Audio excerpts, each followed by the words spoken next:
Hello. Hello. I call this meeting to order at 6:04. We have no report of action taken on closed session. So please stand for the Pledge of Allegiance.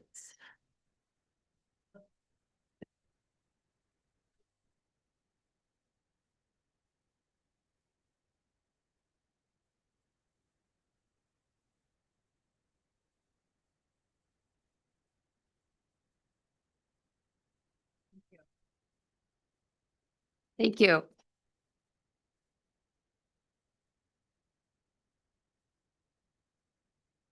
Okay, so our first item agenda is a public hearing on the sufficiency of instructional materials and textbook.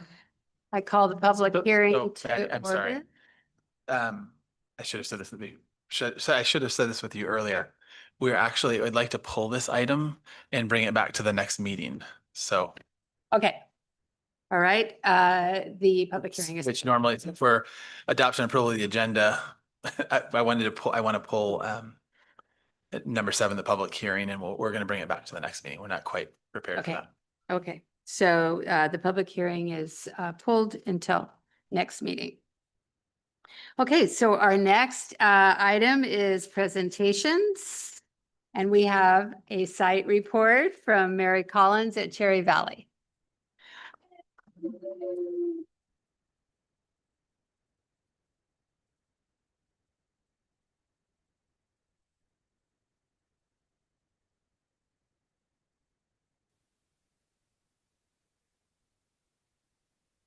Hello, I'm Savannah Howell.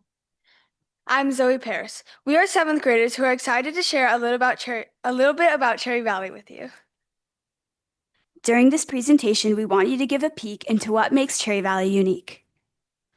We'll talk about our events, the ways we learn, share a little bit about new additions to our school, and so much more involving our school and community. We've made a video to show you all the staff and student opinions about our school and how they think Cherry Valley is unique. Take a look. What do you love about Cherry Valley? What I love about Cherry Valley is that everybody's really friendly. I feel the kids are really friendly and the teachers, and I love that it feels like a safe place where like a lot of magic happens. I really like that everyone's so kind to each other. I think Cherry Valley is really nice and we have amazing teachers. There's really nice people and all the teachers are really kind. I love everything about Cherry Valley. I love the community. I love all students and the teachers and the way that everybody cares about each other. The awesome stuff. I really like how many teachers have been here for so long. That bodes really well for the community that you're joining as a new person. I really like the looping model.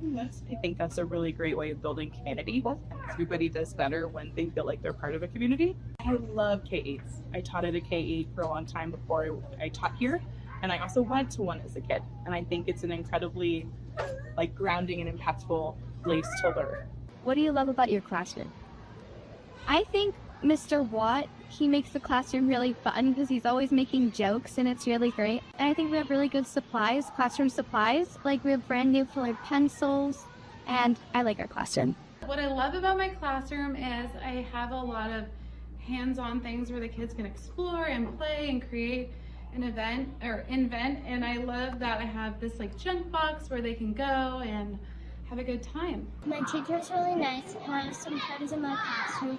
Last year, I didn't have many friends, but I've made a lot this year. I really love how much personality I'm starting to see as my room takes on the personality of my sport class and my math class. And so I really like that I'm getting to know 7th graders and I'm like, I'm going to get to work with you next year. That's really cool. And I just feel like we're able to have great conversations and I see them for other classes and we're really building a relationship where I can ask people to come and try even when it's hard, because you can't learn if you don't feel safe. And so this community and the way the classes are structured really, I think, build that type of learning environment. I love that I have a teacher who's able to teach me stuff and I'm able to learn this stuff, but they're also able to make it fun and not put too much pressure on me, but still make me be able to get something done in time. What do you think makes Cherry Valley unique in your life? All the teachers are really nice and like kind, and that we get a lot of privileges. What do you love about your learning environment?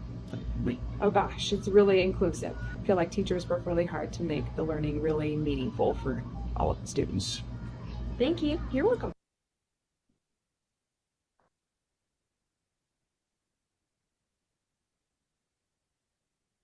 At our school, Mary Collins, we learn in many different ways. We are focused on creating connections in our multi-age classroom that lets the students form bonds with the older students. We also have the opportunity to lead the younger students through their time at Cherry Valley. We are given opportunities to explore, experiment, and then learn from our mistakes. Here at our school, students are involved in many different learning styles. The outdoors, such as our garden or quad, are a great example of how we are taught to engage with the environment around us. Our buddy and mentor system play a big part in our school culture as well. Here at Cherry Valley, we have many events that bring our community, families, and school together. One of them is Beach Day, which is our first field trip where our entire school goes. Another tradition that we have here at Cherry Valley is Celebrate Reading Day, where our entire school meets in the quad to read books with their friends, families, buddies, and teachers. School-wide learning events that we did last year here were Art in the Quad, where we got to learn new art and learn special techniques from artists. However, this year, our learning experience will be focused on Earth Day. These events are one of many ways we get to explore our school's two hubs, visual and performing arts and environmental education. Every year, our school walks or runs lap around our track for donations for the Mary Collins School Walkathon. Go Cherry Valley! Also annually, the 5th and 6th grade compete with other schools in Westside Relays. Thank you to Coach Brown for working us hard and getting us second place.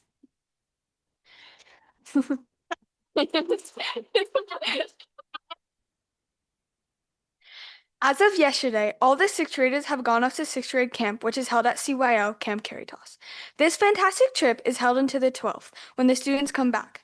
When we were at Camp Caritas, we did a serendipity circle every night that helped us share how we were feeling about our new experiences. So we were growing academically, but we were also becoming more mature.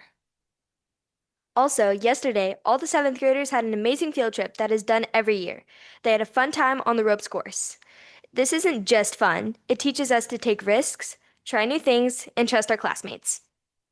Speaking of trips, the 8th graders head to Ashland, Oregon near the end of the year to watch intriguing Shakespeare shows. It's a great chance for students to see literature they've studied come to life. This trip also helps us reflect on our time at Mary Collins School and spend time in gratitude. Every year in Cherry Valley, we get so many new additions to our school, like new staff, new supplies, and connections. This year, we are starting the process of adding a new building to our community. We know that it is a lot of work and even more money, but as middle schoolers, we are excited. This building will have new classrooms, and after being in portables for so long, we are ready for that. Covered outdoor spaces and even a wide stairway that will serve as an outdoor performance space. Thank you for making this a priority and helping it become a reality on our campus. Thank you so much for letting us share, and we hope that you'll be able to come to our classes and see what we're so excited about.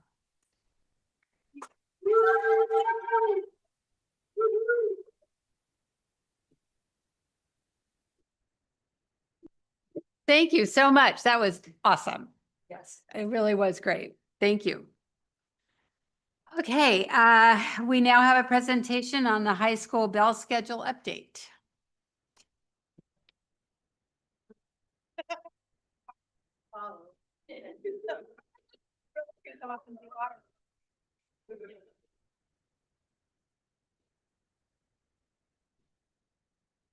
Okay. Hello. Hi, board members. Tonight, we are coming before you to present the request on an update on our bell schedule for the high school. You all know I'm Jason from Human Resources. And I'm Sandra Larson from PFT. So we know that you have we got some questions ahead of time, so we know you have some questions. So we'll go through and you can ask questions as we go, or we'll have time at the end, whatever works for you all. But we wanted to start by sharing off some statistics that we talked about going into this bell schedule. Like, what would be the impact on our district? So some of the statistics are we knew there'd be an increase. Actually, when we look at the section increases at both Casa Grande and Petaluma High, there was a 8.8 FTE increase at Casa Grande and a 6.2 FTE increase at Petaluma. That isn't like 8.8 teachers. There's more because many of those teachers were elected teachers. They're partial, so it's a higher number of people. But that is the FTE equivalent that we had at both of those sites. You want me to keep going with this part? Sure. Okay. So the other thing that we worried about was we said, oh, well, when if we can't find people to fill these positions, what will we do? And well, we can offer 1.2 FTEs, which we don't like to do, but we ended up doing that a lot the last couple of years. As an example, at the 2 high schools last year, we had 13 1.2 FTE assignments. This year at the high school, we have only 1. So we're actually in really Much strong better, shape. yeah. Yeah, district-wide, we have 2. We have 1 at the junior high and 1 at the high school. These are great numbers, especially considering where we've been the last couple of years. So we're very happy about how the hiring's gone for this challenge that we faced. Do you want to go? Okay, the system impacts. Manageable periods were reduced from 2 hours to 90 minutes. So the periods got shorter. It's a predictable schedule. It's a fixed schedule. There are more electives. I was visiting Petaluma High and I asked the class how they felt about their schedule, and they didn't, it wasn't all thumbs up for that. But when I said, how do you like about having extra classes? And they all thought that was good. And these were freshmen and sophomores. And if you haven't been to see the CTE pathways, they are amazing. In fact, CFT brought Al Marisucci, and they came and toured the schools, and the president of CFT said, I need to get the governor here. And I said, yes, you do. Let's do that. That's how amazing our programs are. One of the other requests that was, that we received from the board was talking about our communication. So I went back through and worked with Amy looking at the different ways that we've communicated over time. First of all, I wanted to point out, like, we looked at multi-channels of communicating. We had high school student forums, which some of you were part of. I think that was almost 2 years ago. It was 2 yeah. We have some like videos that have been produced by the sites to be shared in classrooms, to be shared on social media, a lot of parent square messages, social media posts, and then direct communications from the administrator. Here's kind of a broad strokes timeline. I didn't think you'd want to get into the weeds of every single communication, but the broad strokes were that we communicated back in December 2024 when we had like the board we had some resolution. We had met that, I think, that October date about moving to this schedule. We communicated with families at that time, giving them as much background as we had at a time where we're still like what the details were emerging. We included like an FAQ document. June 6th, you could see that Casa Grande in the summer, they were sending out summer editions with the new bell schedule. They had it with their Gaucho Roundup. Both schools were messaging all their families. PHS did a broadcast on Trojan Broadcast. Things were posted on Instagram. And then final communications, we were looking at both the high schools administrators, the principals were communicating out to the communities about the bell schedule, about advisory. There was some communication, I think was shared at one of our last meetings, communication about advisory and how that was going at both schools. So that had to be cleared up. Principals were taking the lead on communicating that, and then daily announcements we could see in some of the daily announcements that were going out from both sites, that was part of the communication. So trying as much as possible to communicate in multiple ways and over communicate. The advisory section process, I just have to say first, this was a real example of shared decision-making and how it works in the district. And if you remember, it was really 3 years when we first met at CASA and started the discussion. So it took a while. It took a lot of work on behalf of the staff and the committee to come to advisory, what advisory would be for, and how it would work for students. Course requests, teachers knew they had to get their courses in and see what students wanted to take, how technology would be used, and then what a final assignment would be in the process. And I think this middle part, like part of one of the challenges that we face, which we really appreciate technology coming in and helping us with, is Aries doesn't do an advisory the way we wanted. Like the way we designed advisory in our thought process was kids will be assigned to teachers they have, And they could- randomly, yeah. Yeah, and they could go, we wanted all the classrooms to be, advisory to be like 22, 20. So smaller class sizes, and students could go to any teacher. If I'm assigned to my science teacher, but I need help with math, I could go in advisory, and we have to have that system. So technology really helped with taking the schedules out of Aries, dropping it into AI to get AI to help us do that, and then bringing it back in to Aries. So there was a little bit of like technology magic that Dave and his team Yeah. wrestled with to make this happen. Yeah. Yeah.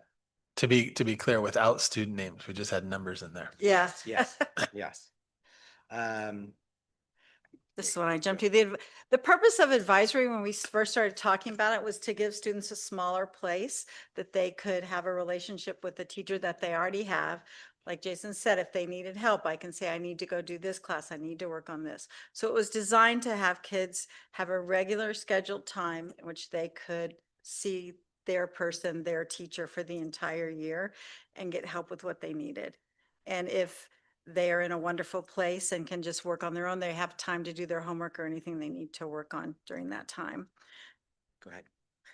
There's also administrative support. So if a student needs to check in with an admin counselor, that's a nice time. Full-time teachers all have an advisory. If you have a 0.8, you also have an advisory. So we try to get as many teachers in the advisory. With RSP and special ed, they push in because we couldn't make their an advisory be a special ed class because of the IEP and the minutes. And also all kids deserve to be out with their peers. So the system was designed for special ed teachers, RSP teachers to push in to help their kids. If anything is school-wide, we have an agreement that it has to be ready. The teacher doesn't have to do anything to get ready, and it's at least 2 days in advance. So it's not Sunday night here, you're going to do this on Tuesday or Wednesday, first advisory. There's enough time that you can be prepared. And These are what they Yeah. don't include. Yeah.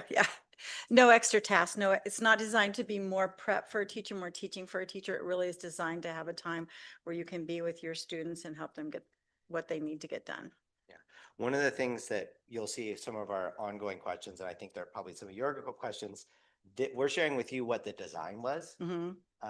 When we were preparing for this and talking, I went and talked to some teachers at the beginning of last week, said like, how's it really going? Like, is it working the way we want? At that point, they'd had like 2 regular advisories. So the teacher was like, we just started. Like one of them was a rally, and so we are going to need to come back. We have a Bell Schedule Committee meeting, which I'll share more about at the end, that we'll be able to get more information and in the future report more exactly about how is this being used the way we had hoped it would be used. What are teachers saying? What are students saying? Is it doing what we had hoped it would do? We don't have that information yet because it is so new. Right now, we can only tell you what we intended, and we're seeing if it plays out that way. So teachers' responsibilities and advisory to take role, to supervise, to provide academic guidance, to facilitate any resources, access to things, and to disseminate information. So it was not meant to be an extra prep or more work for teachers. It's things you would normally do. And one of the things that we focused on is the fact that we kept saying, we don't know what we don't know. Like, we don't know what's going to be a problem or what's not going to work or what we need to change. So we actually build into our agreement processes for how do we fix those things? And how do we also create space for innovation at the sites? As an example, we have some sites that they wanted to serve some of their English learner students within advisory so that they would have an extra elective and not take that. And so that they are doing that in some settings. And special ed has some students where their minutes would allow them to meet their need in the advisory sections rather than taking up a period. So getting creative and using some innovation in site shared decision making to serve students in the very best way. We've built in some pathways for flexibility, but flexibility that's structured and that is not a free-for-all, but that we have processes for how we determine how to apply. Like in this case, this would be a great idea. This would be good for students and good for the school. Let's try this. So that's one of the things I really appreciated about the process. We were also thinking about how do we allow mechanisms for unique individual initiatives in situations and a process to fix the things that aren't working. If it's not working, let's get together and not suffer the whole year. Let's get together and figure that out. Anything else on this? So here's some of I thought a little bit about some of the lingering questions that we have. I had mentioned this first one, effective use of advisory. It's too new to know. Is it doing what we hoped it would do? Are students seeing the benefit of that? Are teachers feeling like it's time well spent, or not? So that's information that we need to know, and we need to like think about what are the metrics to tell us if it's doing what we hoped it was doing. And I would just add, maybe we gave it too broad a purpose. Like when I hear from people, like, because you can't be pulling kids out and expect students to understand how to use advisory. So what is the purpose? As you said, like, is it to work in a class and get support and get things done, or is it to not be pulled out of class for rallies? Yeah. It may not be enough time for both. One of the other things is the big question. Part of this was allowing more elective opportunities, especially for English learners and our students, our special ed students. So I'm working with technology. We're trying to calculate, how do we determine, like, did we have that end goal? Did we see more students getting elective, especially students in those categories?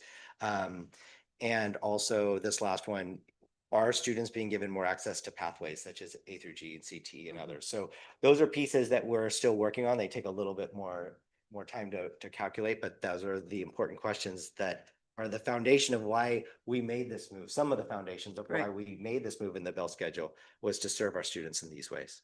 And I would just add too, we have to get staffing down a little tighter as we move forward. We have to figure that out as well. Yeah. And that's it.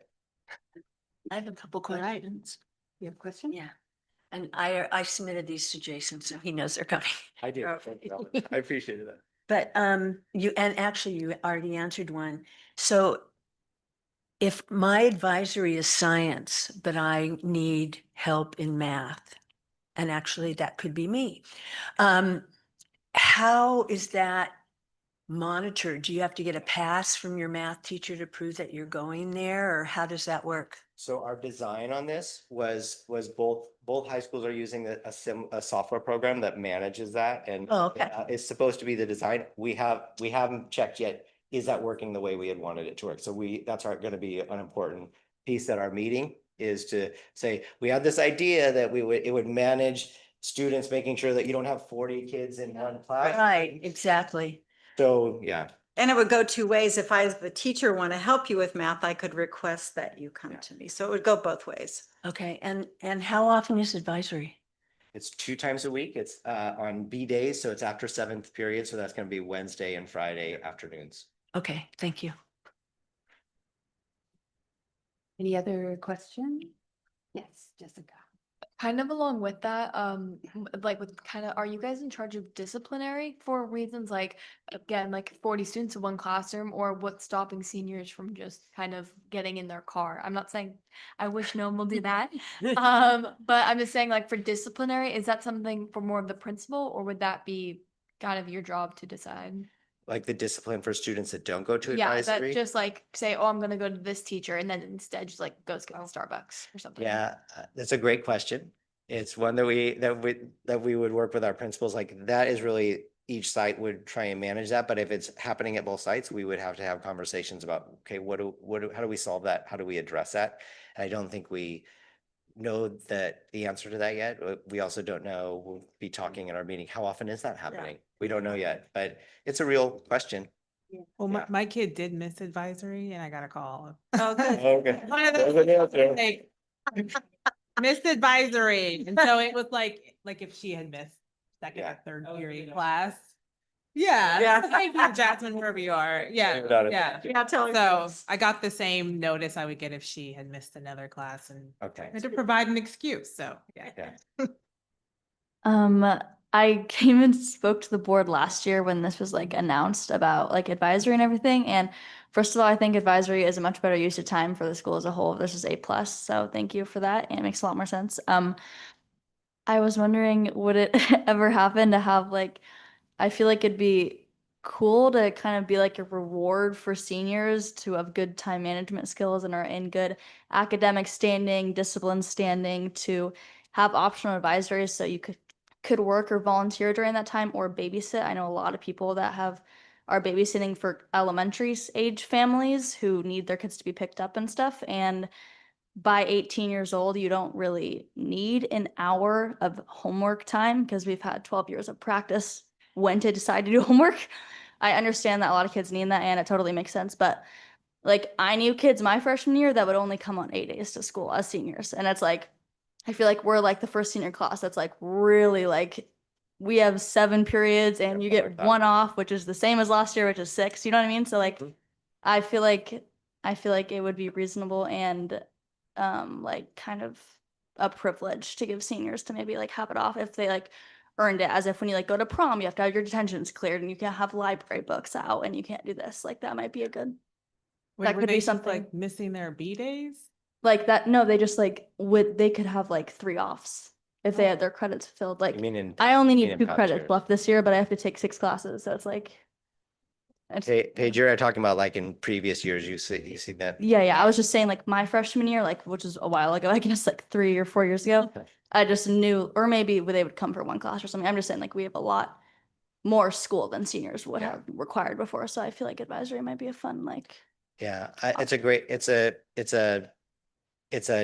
certainly a good point, and it's something we've talked a lot about. Like there was even as I mentioned earlier, there was confusion between the 2 sites. I mean, by our design, the design was that everybody would have advisory, but certainly that's a question that I'm sure we'll be discussing and, getting the board's direction on that moving forward. It just, when you said that, I mean, it was intentional to have advisory be mandatory. But, it would be an interesting thing to explore about work experience. If it's signed up, if you're getting credit for it, like through the JC or something like that. Or if you're doing volunteer hours, something that can actually be monitored and the instructional minutes, because it is part of oh my God, it is part of the instructional minutes, isn't it? I imagine Yeah. that we'll have more information Yeah. for you later this year about how it's going, and you both will be able to give Yeah. us good information about how it's working. I would So, imagine your survey to your students is going to be very interesting. Jason and Sanders, can you talk to Trustee Cloud's question around who is eligible to not have to go to advisory? Because it has to do with if you have work experience, if you're doing I'm thinking about that form. Yeah, there Yeah, was. it's a dual enrollment was- form. There were only a very few exceptions. I don't have that information at the top of my head, and I don't want to misspeak on that. But I can get that for you in the future.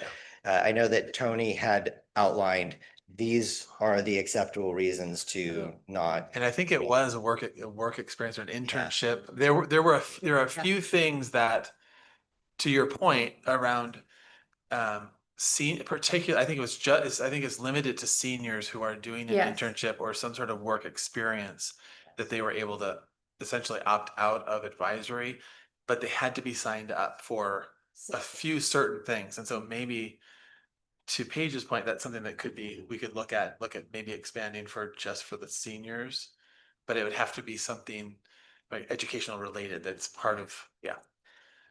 I know that Trustee Williams had said at the beginning of this, you'd like updates as we go. So I know in the future, that's information that we could bring back. Like I anticipate that one of the next things is being able to bring back to you information about how advisory is working, how it's not working, where are the pain points, what needs to be adjusted, or what are we thinking about?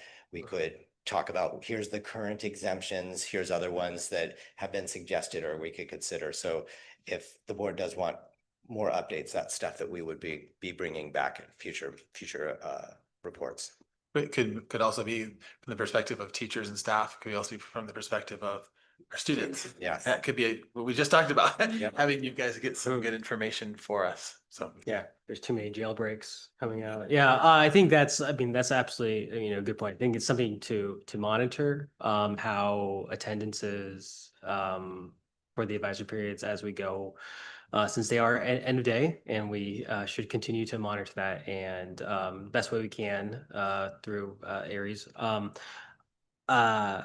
Sandra made a quick comment on staffing and potentially how we would have to get tighter on the electives. Can we talk about that update and where we are with, are we seeing like the full use of the extra, elective from our students as of this moment? And again, on the staffing side, where we're at. Yeah, so I'll start and then add in Okay. it. Yeah, I mean, I think we can get you more information. That's one of the things that I'm asking for reports on is what are students taking? How is that working? I think the other piece that Sandra and I both looked at, and because we review the numbers of enrollment and staffing every year, we need to make sure that we're being responsible in the way we staff, that we're staffing adequately, that we're not staffing too tight or too loose. And we're seeing that when we shifted from 6 periods to 7 periods, but we didn't shift the number of sections that teachers teach. Right. So our tried and true formula for staffing didn't apply. Like we had to change it. And I think we worked on that and we're seeing that we thought we had it very close, but we can see a couple places where maybe it was a little loose. Like we're seeing that we have gaps in The electives. yeah, a lot of the electives like that that our classes are lower. And if we had probably could have condensed a little bit on the schedule, is what I Right. think we both saw. Right. Jason, I'm also curious about special ed and second language learners. How many are taking advantage of using advisory so that they can take another elective? I'm just kind of curious about that. Well, they do get one elective that they wouldn't have gotten. Correct. So they're all getting opportunities to have electives and support for whatever support they need, so. Yeah, I'm just curious to But see how they- many are like actually using advisory for their study skills class and then taking another elective. We can give you that information, but really how that's working right now is that was site-based shared decision making. Like that wasn't part of our design. But then Petaluma High, their special ed department said, hey, we have this idea. We have some students that their need and what their minutes and their need on their IP is, we could do that in advisory and that would give them another section. So it's not students opting in, it's teachers identifying these students, they fit the profile in terms of the minutes they need. And then I know CASA was really focused on, can we do something different with our English learners? And so we can get information on what they're trying. Right. And our idea was, let's see what we're like, if that's working great at Petaluma, we'll share that with CASA and vice versa. So they were still just, each site came up with these other ideas and we're really interested to see how it's playing out, how it's working. It is, but I mean, we're optimistic. I mean, it was great to see the staff coming up with some great ideas and taking initiative on their own. And CASA's idea was to get kids in groups in the library and have more groups and bring in more teachers. So kids who need help with math could be here. So you could get more teachers to help you with your support. Yeah, small groups and all hands on deck. Thank you. That was one of my questions, was that I remember years ago during tutorial that the library was overrun. And so I was just wondering how that's being managed and if students are given passes to go to the library or if that's just off the table. Because It's it's a learning instructional, thing. yeah, okay, Yeah. I okay. mean, and the idea was that all certificated staff are in advisory. So I'd have to check, but I would assume that the librarians at both of the sites are in an advisory in a room. The idea was everyone on deck to bring the numbers down. Interesting. Yeah. The other thing that I just wanted to bring up really quickly was C-Day. Because I was talking with our senior student board members and just for your committee to think about over the next year is that they got assignments for all of their classes on Monday. And so it becomes like, okay, we're going to do our assignments on Monday. And so then they're overloaded with assignments from every single class. So it's not like it used to be where you had every other day and you could manage it better. So just to have that as a No, that's a great little point. indication. I know talking with some of the teachers about C-Day, and one of the teachers said some teachers are doing what you described and others are not, like, so there also is not continuity. Like some kids might have a schedule where they're getting hammered with every class and other kids may not. So it's certainly something we're gonna need to talk about, so there's some continuity within the system and some agreements about how we use those. Can I just ask you, getting assignments for the entire week, or they do the next day, show up in class? Usually like the next day. Yeah. So, and that's tough. Yeah. And I think that's definitely something that we want to look at. And if you're getting an assignment on Monday, you're gonna have half of your classes the next day and the other half the following day. So as far anyway. Yeah. Great job. Thank you. I really appreciate the updates. I think you're doing a fabulous job. I know that this is a huge lift for everybody. And I think it will, I'm optimistic also. And so I really appreciate all your efforts and working together on this. It's really wonderful.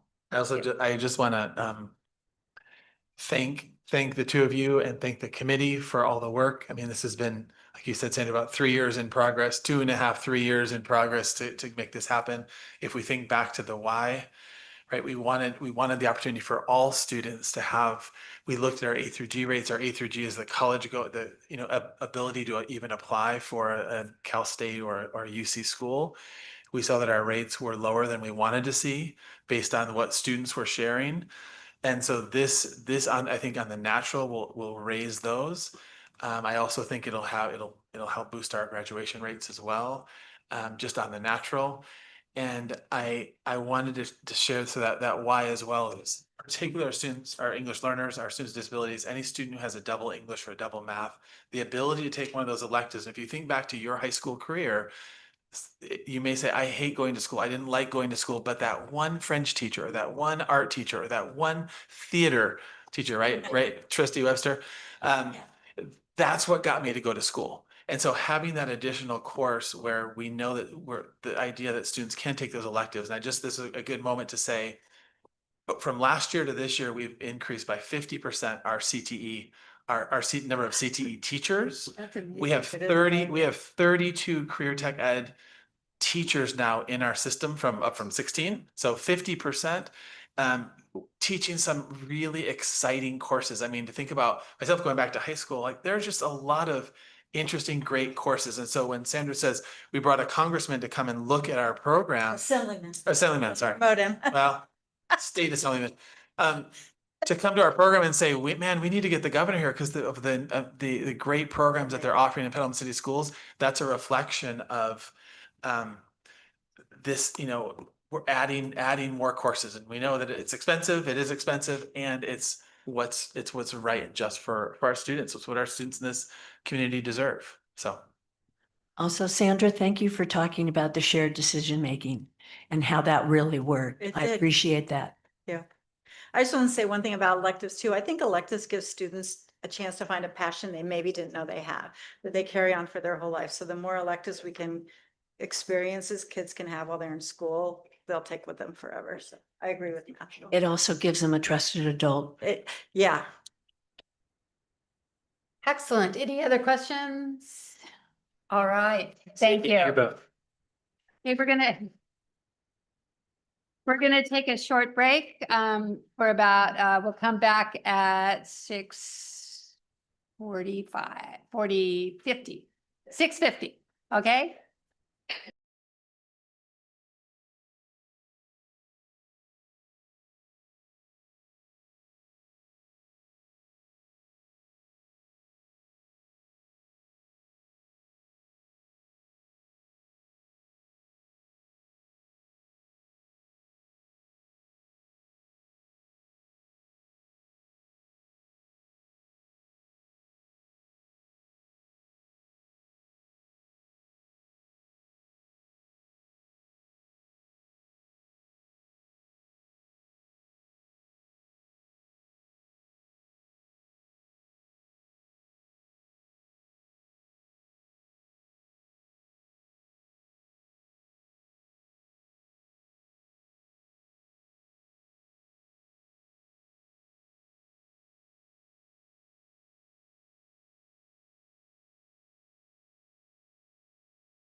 All righty.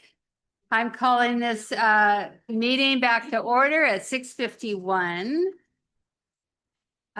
We are now going to go to number 9 on our agenda.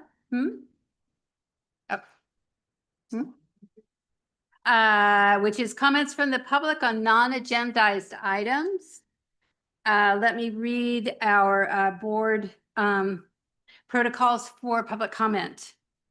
Under Government Code Section 54954.3A, members of the public have the right to address the governing board on any items of interest, providing it relates to the subject matter jurisdiction of the school district. While Government Code allows speakers to criticize the district's policies, procedures, programs, services, and/or employees, the district does have a policy, BP 1312.1, that's specific to complaints against employees.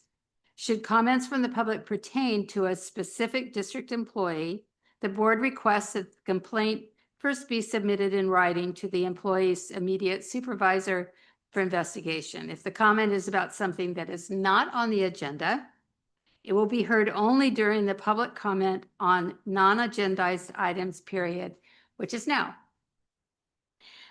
Once that part of the meeting is over, comments will only be taken on agenda items during the discussion of those items. The board values public comment, and although we cannot take action or discuss items not on the agenda, we listen carefully and appreciate input from the public. Public comments are subject to a 3-minute per person limit or a 20-minute limit per subject matter. Commenters may not cede their time to others. Okay, we have 2 comment cards tonight. And first up is Ramona Faith, Executive Director of Healthy Petaluma. Is that right? Yes, that's close enough. Oh. Thank you. Thank you. Board and leadership, thank you so much. I'm Ramona Faith, and I serve as the CEO of Healthy Petaluma District and Foundation. And I'm here tonight to share an exciting new program for our schools, families, and youth. And it's called the Youth and Technology Speaking Series. This is a free community-wide series created to help students and families build healthier relationships with technology. We know technology shapes our children's well-being, friendships, and even their sense of self. Our goal is to provide families with practical tools to find balance, reduce harm, and strengthen real-world connections. The series includes 3 sessions designed for different age groups. For elementary school families, it's taking phones slowly together, with focus on when and how to introduce technology and how to set a healthy foundation from the start. For middle school families, social media, what it is and how to reel it in. It will share strategies to set boundaries, ease peer pressure, and give students a chance to engage in youth-led breakout groups. Finally, for the high school students, we're partnering with Casa Grande, Petaluma City School, Petaluma High School, and St. Vincent's to host youth-led assemblies that focus on digital literacy, the impacts of social media, and building strong connections in the real world. All of these events are free, they're open to the public, and accessible in multiple ways. You can join in person or you can join via Zoom. Translation services will be provided, as well as light refreshments and free childcare for those attending in person. The event details are available on our Healthy website. I just passed out some flyers, which I need to collect because they're not quite final, but I wanted to give you an idea of what it looked like, right? So that's just gives you an idea. But I want to thank Esmeralda, who's been working with us for probably over a year on trying to figure out how we want to move forward and what support we can give the schools, as well as the parents, in how to mitigate and manage their child's wanting to be on cell phones all the time. Together as parents, educators, and community partners, we can ensure that technology enhances rather than hinders the health and well-being of our Petaluma youth. So, any questions? Okay, you can't have questions. Sorry. But we can email you. Yes, you can email me, and I know Esmeralda, I think I just got something from Esmeralda about meeting with the high schools. So the ask for the schools What you need to do is to make sure you get the information out to your school community. That's what we're asking. We're creating all the materials to go out, whatever channels you have, send it out, not once, not twice, not three, maybe 4 times. Because the way to get the parents and the students to the sessions will be those who know about it, and they're going to get it through their school. We are putting a social media, we are doing press releases, but again, direct communication to the schools, and hopefully it'll be a full house. Thank you very much. And I'm going to collect my. Thank you very much, Ramona. Thank you. Sounds wonderful. It really does, and very needed. Oops, I'm not supposed to say anything. Okay. Our next speaker is Paul Guerrero on Latinx.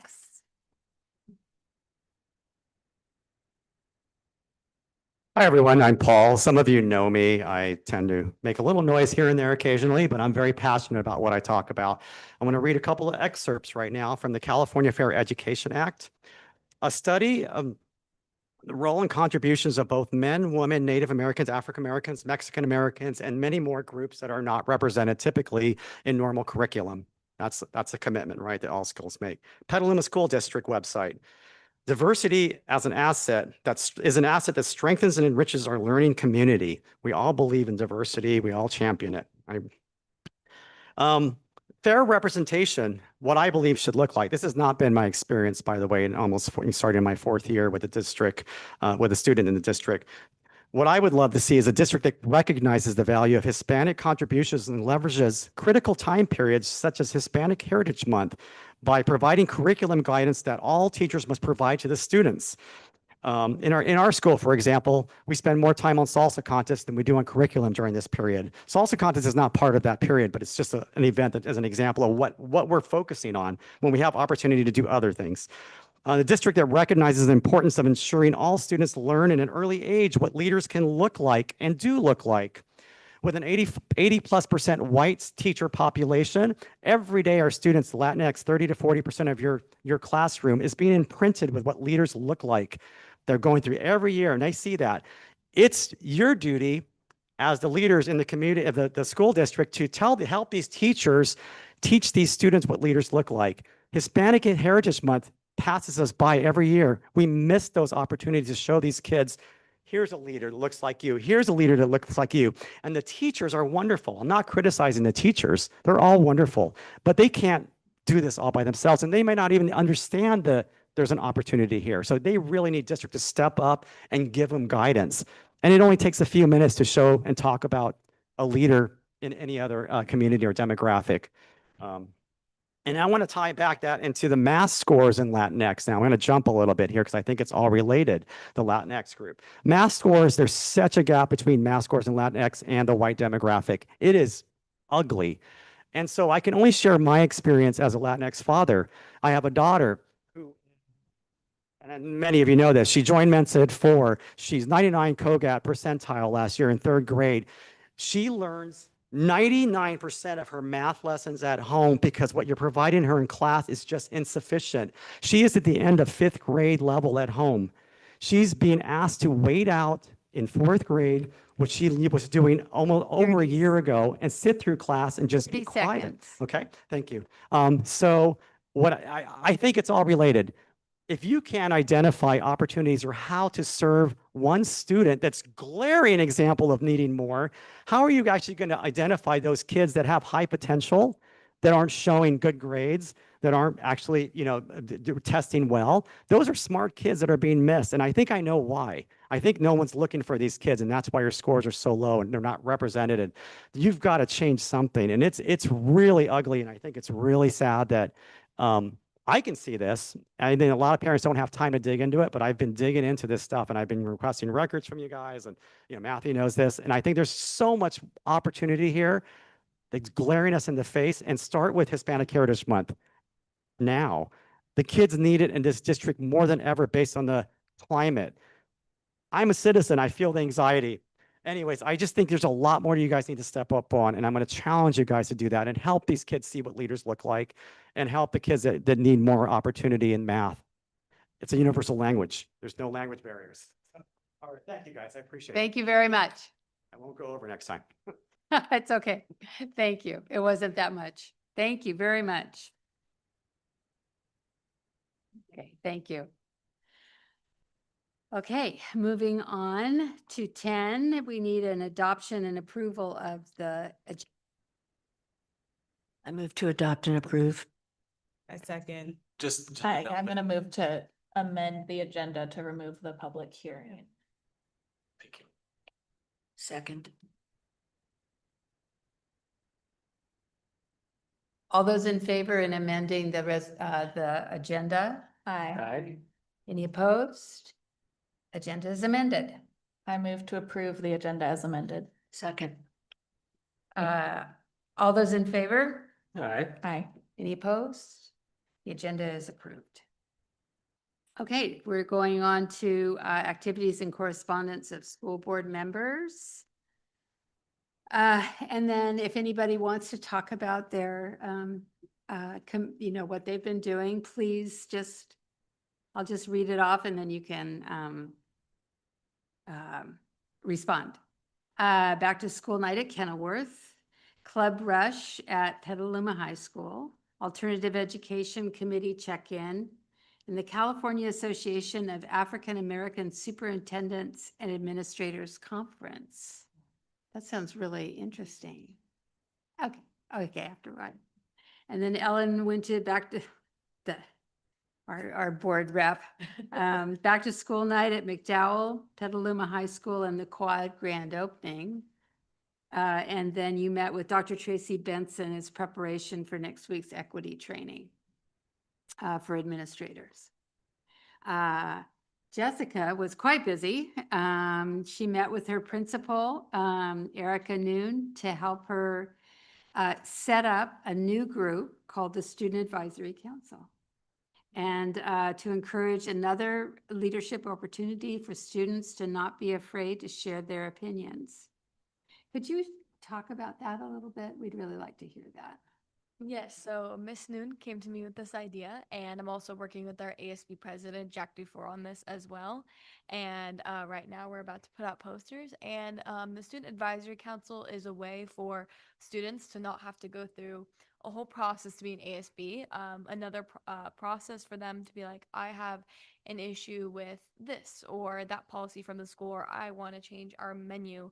What does that look like? Do you want cheaper dance tickets? Then this could be a correspondence to ASB. If you have an issue with the bell schedule, that could be to the board. And it's giving every single grade level, no matter what background, what classes, anything like that, to have a voice and be able to all work together. That's so cool. I mean, it's really what we've been looking for. So thank you for taking, and thank Principal Noon for taking the initiative on that and helping you kind of realize that. That's great. And then you had a busy week. You went to Club Rush and you signed up for the Honor Society for your 4th year and the Model UN. I wanted to ask you about the Model UN. Have they had it at CASA before? So they have had it at CASA. It's fairly new though. Like right now, the president is a junior because it is so new. They actually haven't had a lot of people been able to run it. I think it's its 2nd year doing it. I don't know much about it. My friend came up to me and was like, I think you would love this because you are doing all the leadership type of stuff. And I'm just going to give it a try. Our first meeting is next week. So I'm really excited to start it and meet all the people involved. It's wonderful. Thank you. Okay, that wasn't all. You had associated student ASB making posters for the home games and starting homecoming prep. And you started your volunteer hours through your class, right, for child development classes. And so you went back to Meadow Elementary, which was your elementary school. So that's awesome. So Paige, I didn't get it. Did you want to report on? Oh, it's okay. It gets forgotten all the time. A few things from this last, what has it been, 2 weeks? We've had our biggest club rush yet. We had 63 clubs, which is a lot. And It was huge. I mean, it was really cool to see a lot of the underclassmen stepped up, made new clubs. A lot of juniors took over clubs, or seniors took over clubs from last year. And I'm a part of like a program at the YMCA in Santa Rosa. It's supposed to be a delegation for all of Sonoma County, but there's no representation from Petaluma besides me and two other kids. So me and really my friend, but we got 3 new kids from Petaluma to join and actually show up to Santa Rosa meetings. So that was really cool. It's basically like mock government. So it's kind of like Model UN. So that was really cool. And then we're doing a lot of planning for homecoming and ASB right now. And flag football's pretty big at my school. We had a very successful year last year for girls. So that's really exciting that to have more like attention on that.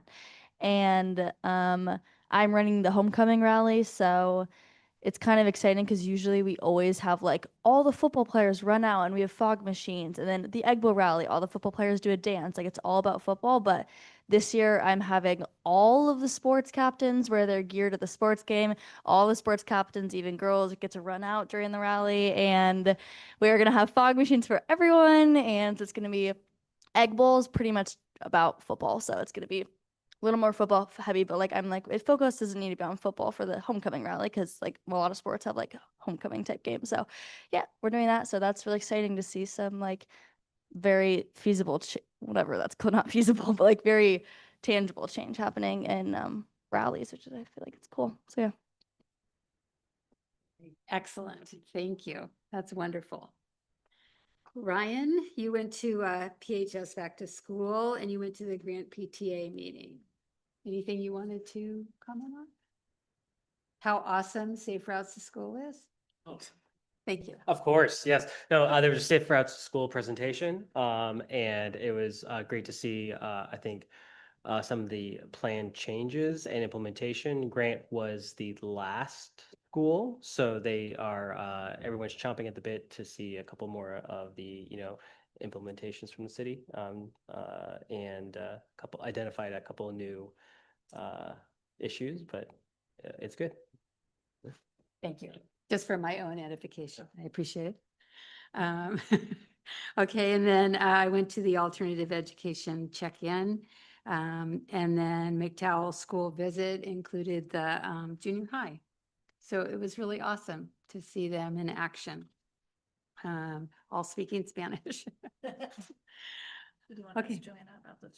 Oh, yes. And then Joanna, California Association of African American Superintendents and Administrators. Yeah, so this is the second year I've gone to this conference, but they've been on the same theme. About basically it's been 70 years since Brown versus the Board of Education, but there's more segregation now than there was then. And I mean, we see some of it in our district as well when we look at some of our schools. But one of the highlights, they talked about Black student unions, and I was at Club Rush on Friday, and they have their first Black student union at Petaluma High School. But then they had a presentation about AP African American Studies, and it really ties into what we've been talking about with the increased A through G, more just classes in general, what Paul was talking about with more representation in the classrooms. They were talking about AP African American Studies. It's really interdisciplinary. It's very high engagement, project-based learning, and it's aligned to the ethnic studies curriculum. And all of the teachers are involved in a community of practice, just ongoing, all of the teachers who are teaching it nationwide.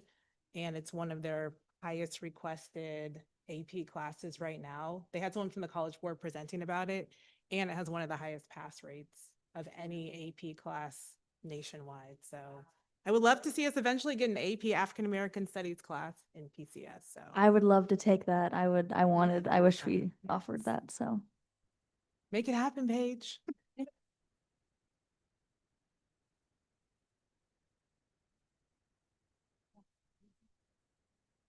I just want to say the new quad at Petaluma High is beautiful. If you didn't get to see it at the grand opening, I highly recommend going and checking it out. Thank you. Okay, on to the rest of the agenda. Comments from the public on consent items. Seeing none, we will go on to our consent agenda. Approval of the consent agenda by consolidated motion. I need a motion. I move to approve. I second. Any questions? Okay. All those in favor? Aye. Any opposed? Motion passes. All right, going on. 15, comments from the public on action items. Seeing no one from the public, we'll go on to action items. We have resolution 2526-06 of the Board of Education honoring the contributions of administrators to quality education and declaring the week of October 12th through 18th as the week of the administrator, school administrator. Any, go ahead. So Yeah. normally we read this into you want us Love to, to. go ahead, Jason, you want to?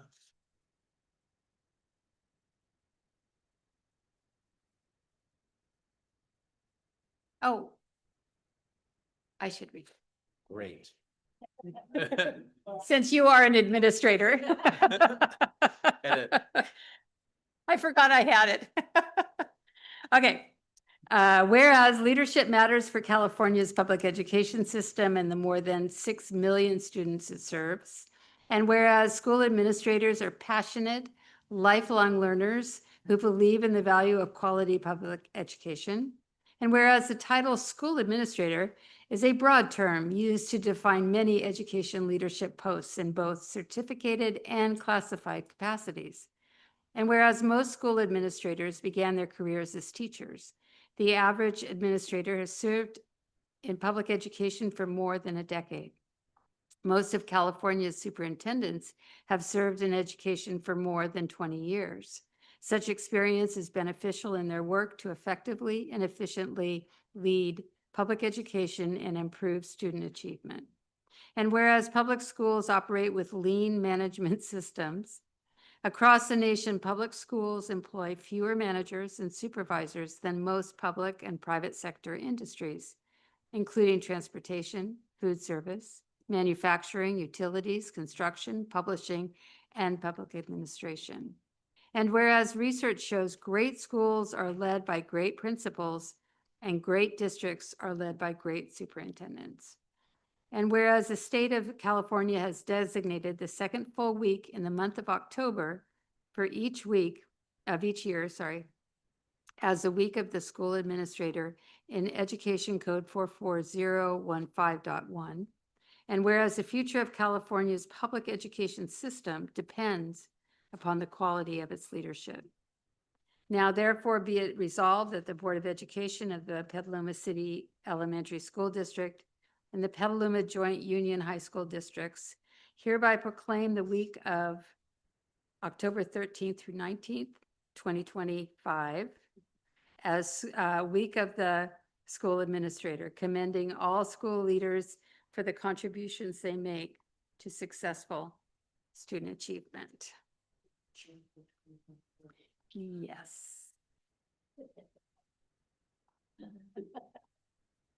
Okay, I need a motion. I move to amend the resolution to reflect 2025 and to reflect that Trustee Williams will be on there, not Trustee Jen.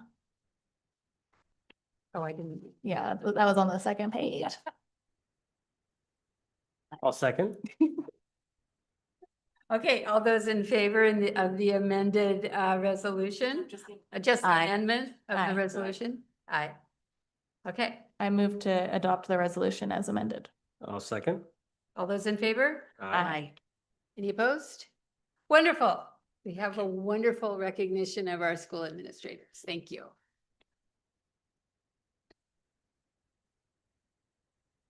All right. And we're going to business services. Approval of resolution of the Board of Education of Petaluma City and Elementary and Joint Union High School Districts adopting the GAN limit. Always with the GAN.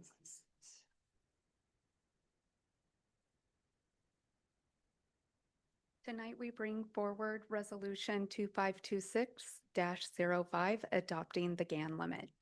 The GAN limit is a constitutional spending cap set in 1979. Every school district in California is required to calculate and adopt it annually. While later changes in law ensured that these limits no longer reduce school funding, we are still required to formally adopt them. For 24-25 and 25-26, our district's appropriations are well within the state's allowed limits, and tonight's resolution is simply an annual compliance. Thank you. Any questions? Okay, I move to approve. I need a second. I'll second. All those in favor? Aye. Any opposed? All right, the resolution passes. Thank you. The next step is approval of the 24-25 unaudited actuals for Petaluma City Schools. They will be up I think momentarily. stay up. Unaudited FY 25 UA. It's because I shared it like a week early. I either share it a week early or he's like giving me the evil eye that I haven't shared it. Good. And this is for 24-25, exactly, yeah, okay. All right.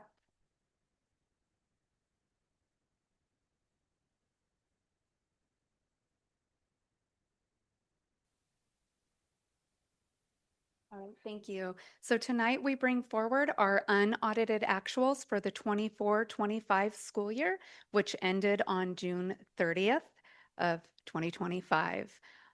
We're often asked the difference, like what is unaudited actuals? Unaudited actuals are the actual expenditures that we incurred before they are audited by the auditors. So these will move into our audited actuals in December or January. This is the timeline, a year at a glance. So in June, we brought forward the LCAP and budget for our current fiscal year. We are now closing out the end of last year before we move on to first interim and then our audited actuals. Everything else is same as every year. What is the unaudited actuals report? It's the final accounting of the district's results in revenue and expenditures for the prior fiscal year. Some budgeted funds may not be fully spent by the end of the fiscal year, leading to variances between projected and actual expenditures. And that's what the next slides will show. Fluctuations in the economy, state funding, or student enrollment can impact revenue and expenditures, causing deviations from initial projections. These factors contribute to a difference between projected and actual financial results, emphasizing the importance of flexibility and continuous monitoring in financial planning. All right, so this is an overview of our district revenues. I want to point out that estimated actuals were brought to the board as part of the June budget. So sometimes we use our second interim as a comparison, but this year we had a lot of changes from second interim to the end of the year. So these are updated since June. We had a slight increase to our LCFF revenue. We saw a small decrease to, it's not small, $400,000 is not small, to our federal revenue. We had carryover and new grants in our other state revenue. We had unanticipated carryover in our ELOP after school program. We received a community schools partnership grant, and that revenue came in from sometime in June, between June 1st and June 30th. So that now shows on our other restricted local grants and donations. And we saw an unexpected increase to our interest at year end. So, right? So overall, we see a difference in just over $3 million in our estimated revenue. While this is great news, this is mostly on the restricted side, meaning that we will be using these funds for very restricted purposes. On our general fund expenditures from estimated actuals to unaudited actuals, there was a increase to our classified salaries. We had not settled with our classified units at the time of I believe when we brought budget was the time that we settled. We see fluctuations to our employee benefits having to do with wherever we end on our salaries. I want to point out on our books and supplies and our capital outlay, a lot of we spent less than we anticipated. That is because expenditures for items ordered but not received by June 30th are not included in the prior year's unaudited actuals.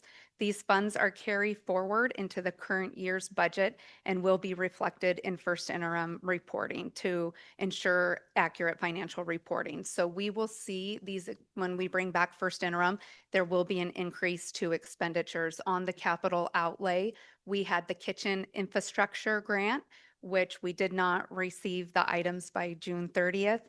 And we ordered quite a bit of furniture, including all new TK furniture, and that was not delivered till August. So the PO was done in last year because that is when we placed the order, but it will show in this year's financials.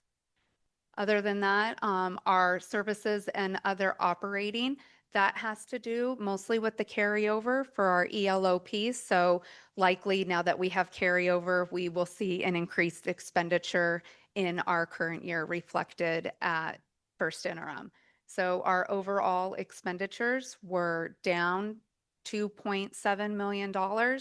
I would guess half of that are probably true expenditures that we will capture in this year, but we do see a little bit of a cost savings that will help for this year. These are our contributions last year to restricted programs. Our special ed contribution was $17.6 million. Our routine restricted maintenance was $3.5 million.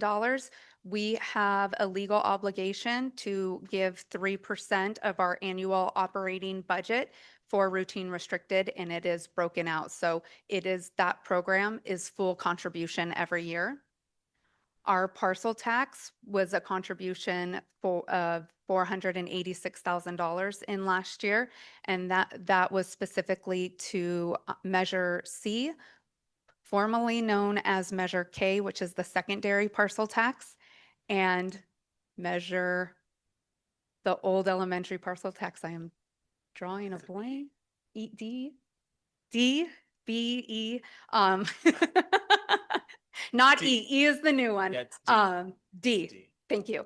So those are contributions to both of those. So what a contribution is we take our unrestricted dollars that we can spend on anything and we essentially make them restricted. So we take from one pot of money and we move it in and we call it a contribution because these are legal obligations that we have. And can I just amplify that? So if you think about the special education, you think about how we're funded as a school district, all school districts across the state are funded. We receive funding, per pupil funding. We're taking the funding for all of our students. The special education, we're actually giving a contribution out of our unrestricted funds of over $17.5 million towards special education, which we're happy. I'm not complaining. We're happy to do it. But you think about how we're funded as a district, it's not adequate.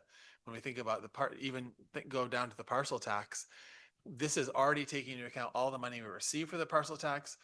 When we hear one public comment that came in, I think a few weeks ago around, oh, well, you're not using the parcel tax to pay for things that you were supposed to. Well, actually, we're taking all the money from the parcel tax, paying for things that we said we were going to out of the parcel tax.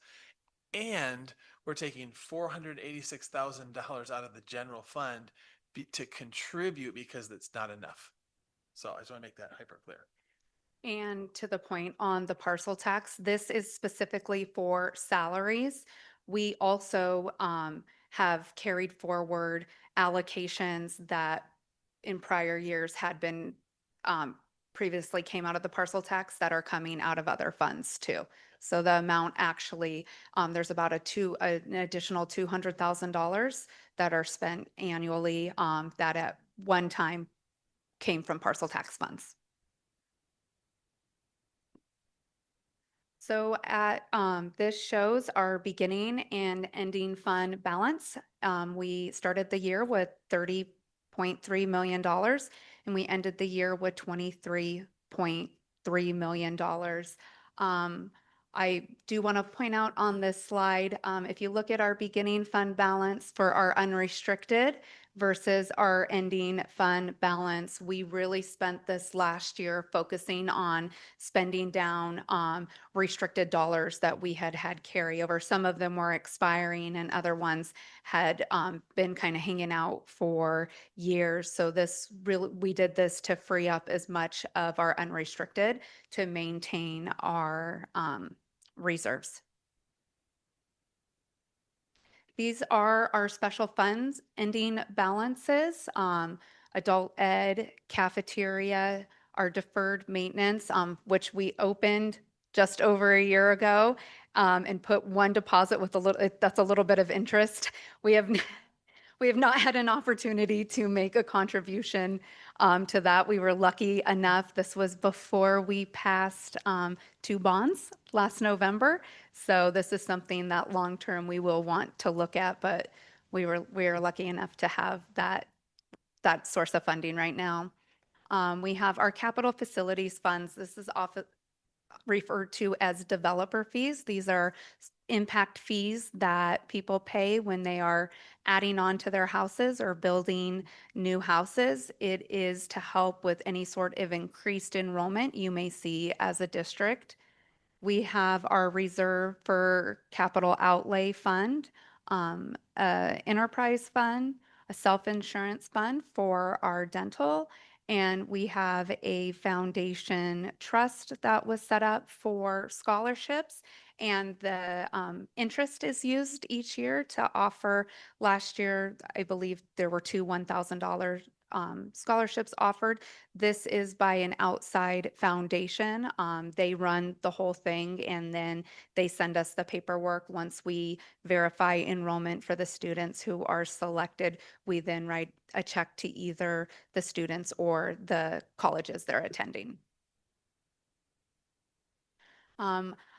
Over the last couple years, we've been really concerned about making sure we meet our CEA. That is what we spend on in the classroom for education. My first year here, we were worried that we might fall under that. And I'd like to say that the minimum for a district, our type and size is 55%, and we're at almost 57%. So that's great news. We've met our Every Student Succeeds maintenance of effort and our actuals and budgeted maintenance of efforts for special education.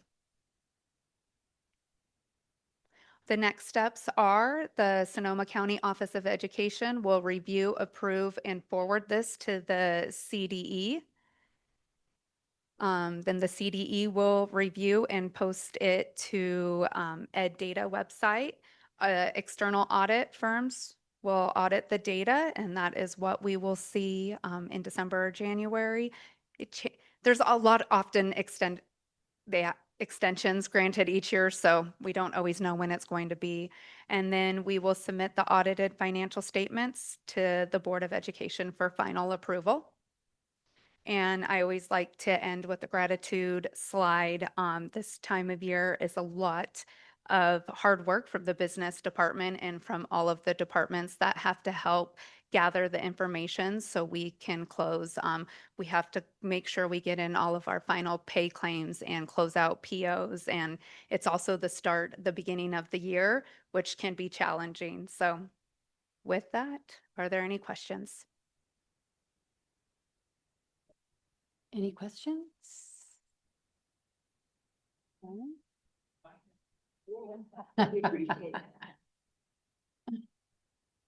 Do you have a question? I do.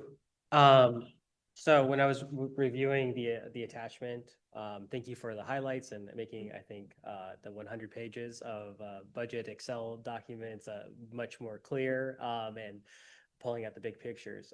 I'm curious on the revenue side, because we have the unaudited actuals, and then coming into this year, the differences from federal sources. We have, again, projected, I believe, about $500,000 less projected from the federal sources. So that is, a significant, decrease. But also, I mean, I think what I see here is the decrease in the other state revenue sources. Can you talk about I think nearly $5 million decrease and how impactful that is? Yes, so a lot of the decreases that we're seeing specifically in other state is the loss of one-time funding streams. As when I did the budget presentation, though we are seeing at first interim, you will see a new source of one-time funding.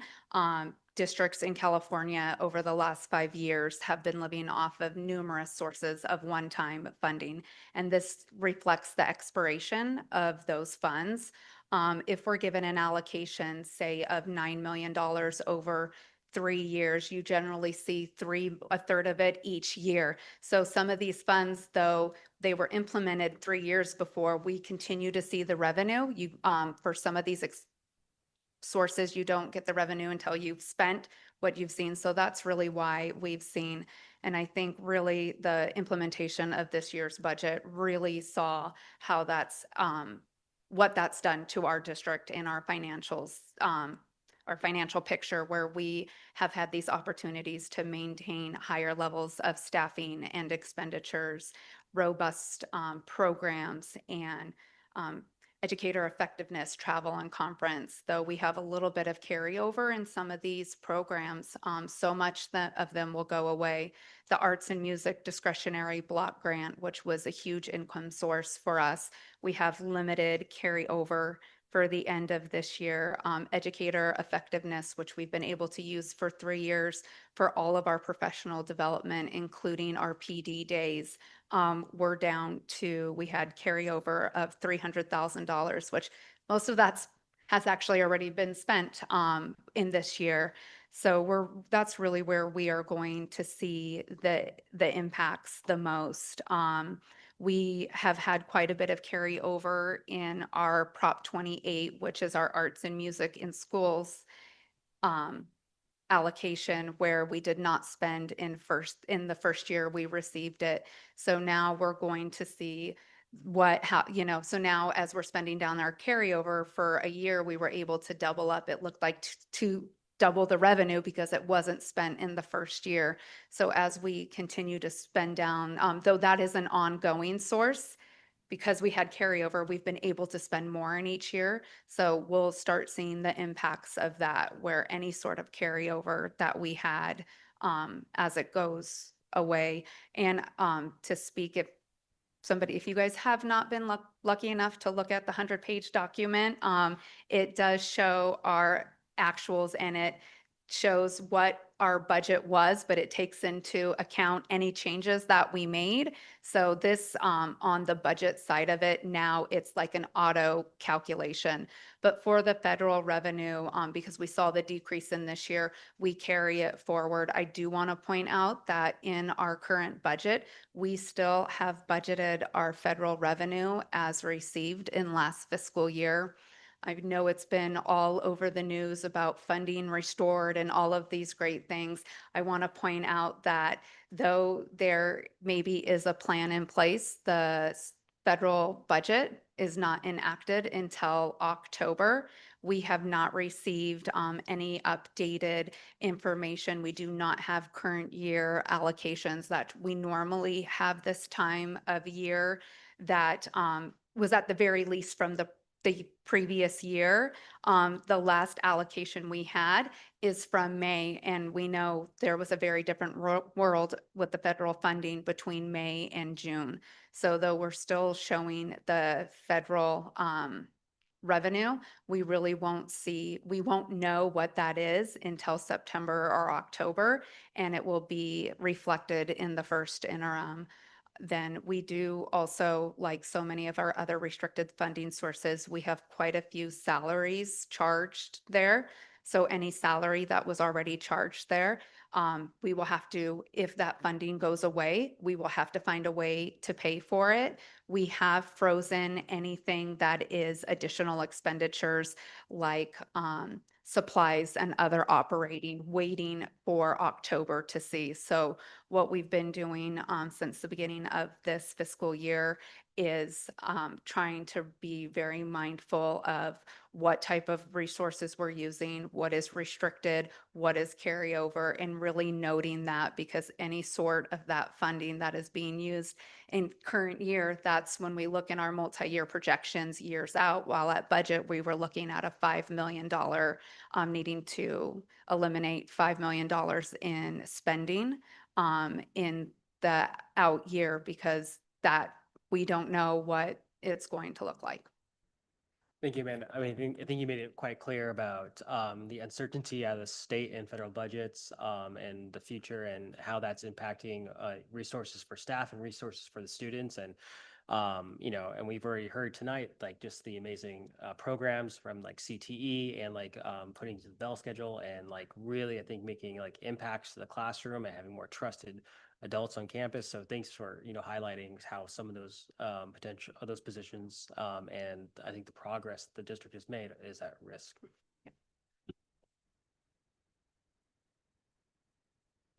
All right.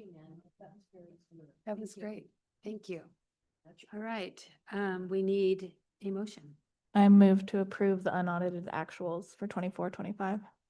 Second. All those in favor? Aye. Any opposed? Okay, the motion passes. Your unaudited actuals passed. Very good. It was, it's a very difficult thing to navigate right now, and we appreciate you doing such a good job. Thank you. You're welcome. Okay, our next step is the approval of policy 3541.1, transportation for school-related trips. I thought that I would bring forward tonight all of our favorite topics. So tonight we are bringing forward an updated policy for transportation for school-related trips, what the changes are made. And we did try to rewrite it. We did receive feedback a year ago, if you all remember, on our 22-mile radius. Did not correlate like we thought it was going to. So the new transportation policy is that we will allow for parent drivers up to 40 miles from the district office. So there's a central location. We did find that McNear could go somewhere that Pengrove couldn't, and really that was really hard to justify that. So we did change it from the district office, and then we would like to also include San Francisco. So there are areas of San Francisco that are outside of the 40 miles, but we did work with the high school principals for athletics, and where they landed was 35 miles. They felt like they could get where they needed to, and we added the 5-mile buffer. So we didn't want to keep extending it, like measuring through the end of San Francisco, because we didn't know what that could do in a different direction. So that is now our recommendation. So the 40 miles, including San Francisco. So how far is it from here to the bridge? Is it like? I believe it's like 39. No, it's about 33. 33. So if they have to go to the other end, that's okay. Yes. Okay. So that's why it specified San Francisco like that. Got it. Thank you. Any other questions? Did you have? I thought I saw Paige. Oh. I have a question. Not the parent clearance. So is this going to be communicated to the coaches? I've gotten a lot of questions over the last 2 weeks from coaches, athletic directors. It feels like there's still some confusion. So instead of them asking me and me just asking you, because I don't know, like, will this be communicated to them? Yes, there Clearly. actually is a draft communication that is ready to go out that includes the forms. And we were waiting for tonight to see if the policy changed. Didn't want to send something out twice and create more confusion. So if this updated policy is passed tonight, we will add the new 40-mile and San Francisco language to the communication. If it is not passed, we will send out the communication that does not bring up the mileage. Will that communication include, because it says the minimum allowed by law for insurance, required by law. So will that include all those, all that Yes. information? Yes, it's an exhibit, so we will attach the exhibit and also the forms that are required and make sure everybody has the updated limits. And can student drivers drive? Students can only drive themselves Yeah. within Petaluma city limits with a waiver from their parents. So we can also attach that, but that is something that we So need just to. within Petaluma? Yeah. It's really meant no one for else in the car. for, with no, yeah, so if they have practice at, right now, because the field is under repair at CASA, the football field, they're having practice at Petaluma High, so students can drive themselves, or for cross-country, if they're running somewhere, if there was a game in town, but it's really just for that. Thank you. And who is accountable? I just want to get it on record for making sure, no, I'm serious, because already I gotta talk to you afterwards, Matthew. So, no, I'm serious. So who is accountable for making sure that people have their things turned in, that the children have their waivers turned in, just because, we know that there's car crashes constantly. Again, I was in the crosswalk last week. I almost got hit by a car. Holding the stop sign, I almost got hit. But it's just people are crazy. And so I just want to make sure that we are actually ensuring student safety with this change. So I just want to know who's accountable. Is it the coaches, the athletic director, the principals? Like, who's actually checking these things and making sure that we have like a clear driver list at every single site for every single sport? So all of the above. Ultimately, the forms are handed out and returned to our site offices. So the principals are responsible for ensuring that people are added to the list and removed if their insurance expires. It's the responsibility of the coach to make sure they have an updated list and that it is being followed. The other piece that we are implementing this year is we will do site audit checks too, to make sure everybody is in compliance. So I was going to ask who around this table. So then it's you who's like checking. Yes, it will be. I will be checking, yes. But I think that the coaches, athletic director, but ultimately the school site principal is the one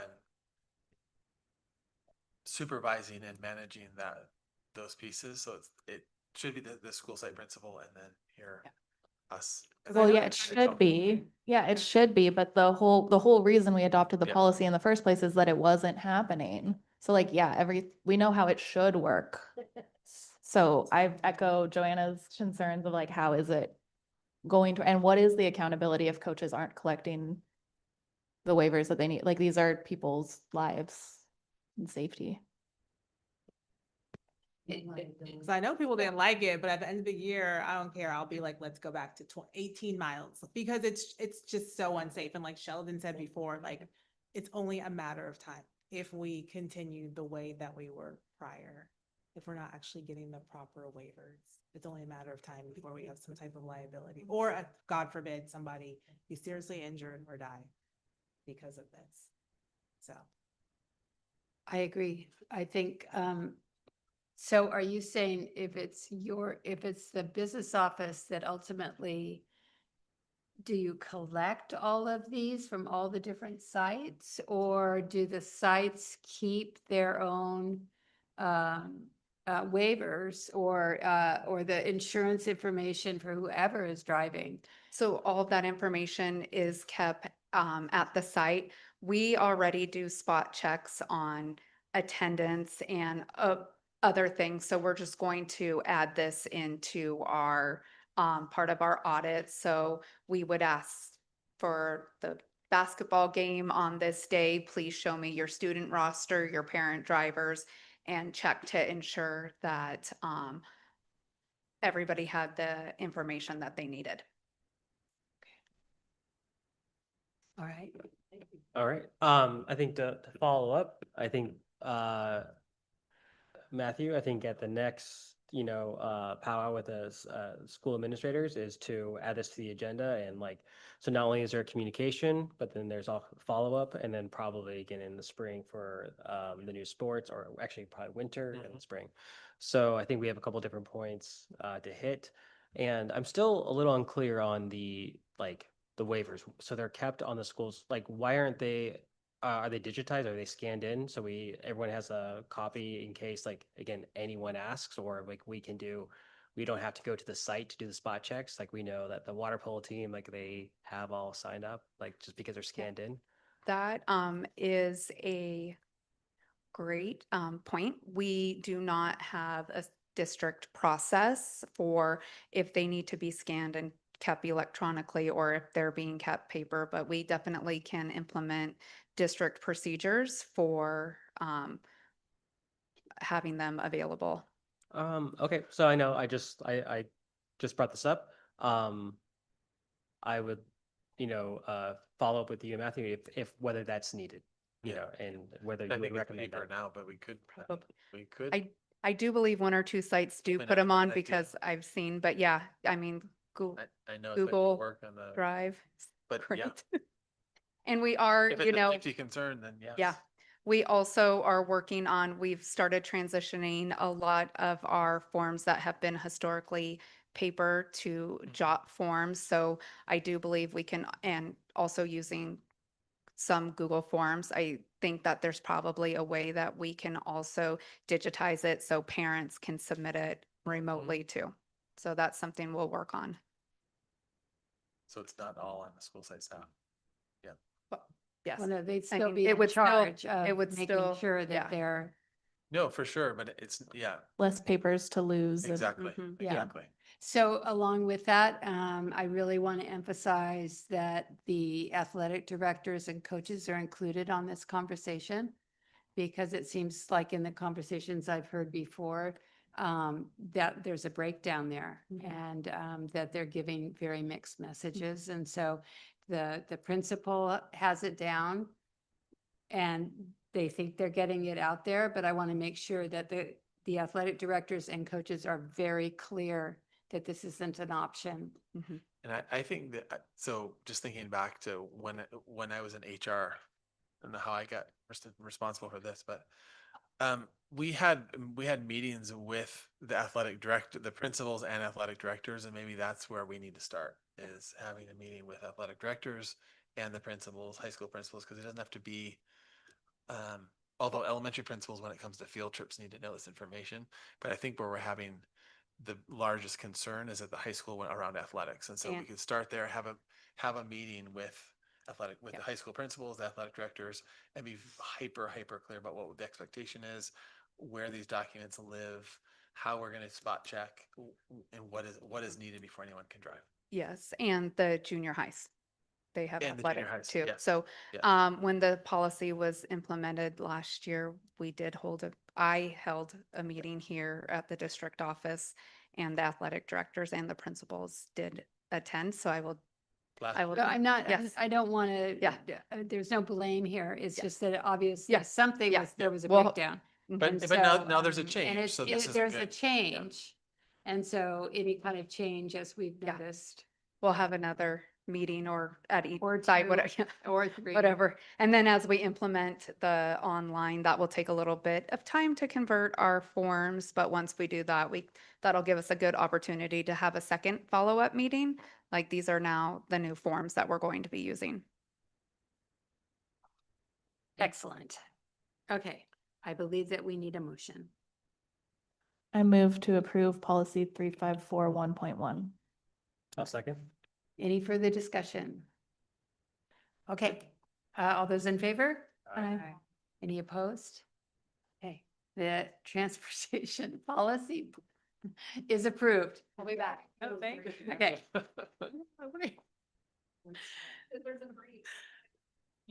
Okay, our next up is overnight field trip requests. We have a field trip request from Sherry.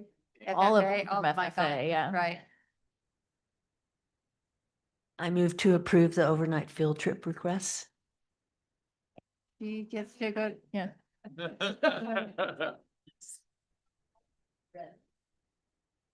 Great. Keep going, Ellen. No, I did not have a big talk prepared. I just have a very detailed, I know that overnight field trips, we've had a lot of questions about over the last year or two. So any that we've seen coming through, I'm talking with the people who are submitting them. In fact, Miss Arntz wanted to be here tonight, but she had another commitment. So I feel like I have a really good grasp of what's happening, why this many students, like there's some where there's a lot of students going and then it's like, oh, there's Yeah. 3 adults with only a few kids. And so we've asked a lot of those questions. So if you have any of those, I like that they put them all for the year in one was really approval for us. So yeah, I think one thing that's really neat to make sure everyone's aware of is we have an additional ag teacher on staff at Petaluma High this year. And particularly one of the field trips that I had questions about and was excited to learn more is the one that's in Indianapolis and why we're taking all 3 advisors. And this is actually the first time that the entire cabinet, the leadership team of students is getting to go together, and they have a whole series of workshops and trainings for the teachers. Particularly for new CTE teachers in this field. So it sounds like a really amazing opportunity. So if you have any questions, I have information about, we know their department is growing. As Matthew said, we have doubled the number of sections in CTE. So yeah, I think you have everything there, but we just ask that you would approve these overnight field trips for the year ahead. Do we have any, do you have a question? No, I just, coming from a school that was very ag related, they went to these all the time and they were amazing for the kids. They were great for the teachers as well. And I fully support all of them. It was great to see that the new forms are working with the like percentage breakdown. It's like, oh, okay, it's Yes. expensive, but grants are covering so much Yes. of it. There's not a Yes. burden on families. Yes. So Yep. No student will not be able to attend for costs. So that's yeah. great. Yeah, it was very thorough and And you looked were great. using a lot of our district vehicles, so that's great too. With approved drivers and chaperones. Very good. Okay. Do you guys have any questions about this? Okay. Okay, All right. now I move to approve. I'll second. Any discussion at all? Okay, all those in favor? Aye. Any opposed? Yay, that's great. Tell Thank her you. that she did a really good job. Thank at, you, I know, will. Putting all of that on there so clearly. Yeah, I was looking at our series of emails and we put her through a long list of questions about all of them. So I'll let her know. Thank you. Okay, thank you. All right, moving on, we have comments from the public on discussion and information items. We see no one coming forward. So now we go to the 25-26 enrollment update. Hi, Sylvia, and this is a discussion information only.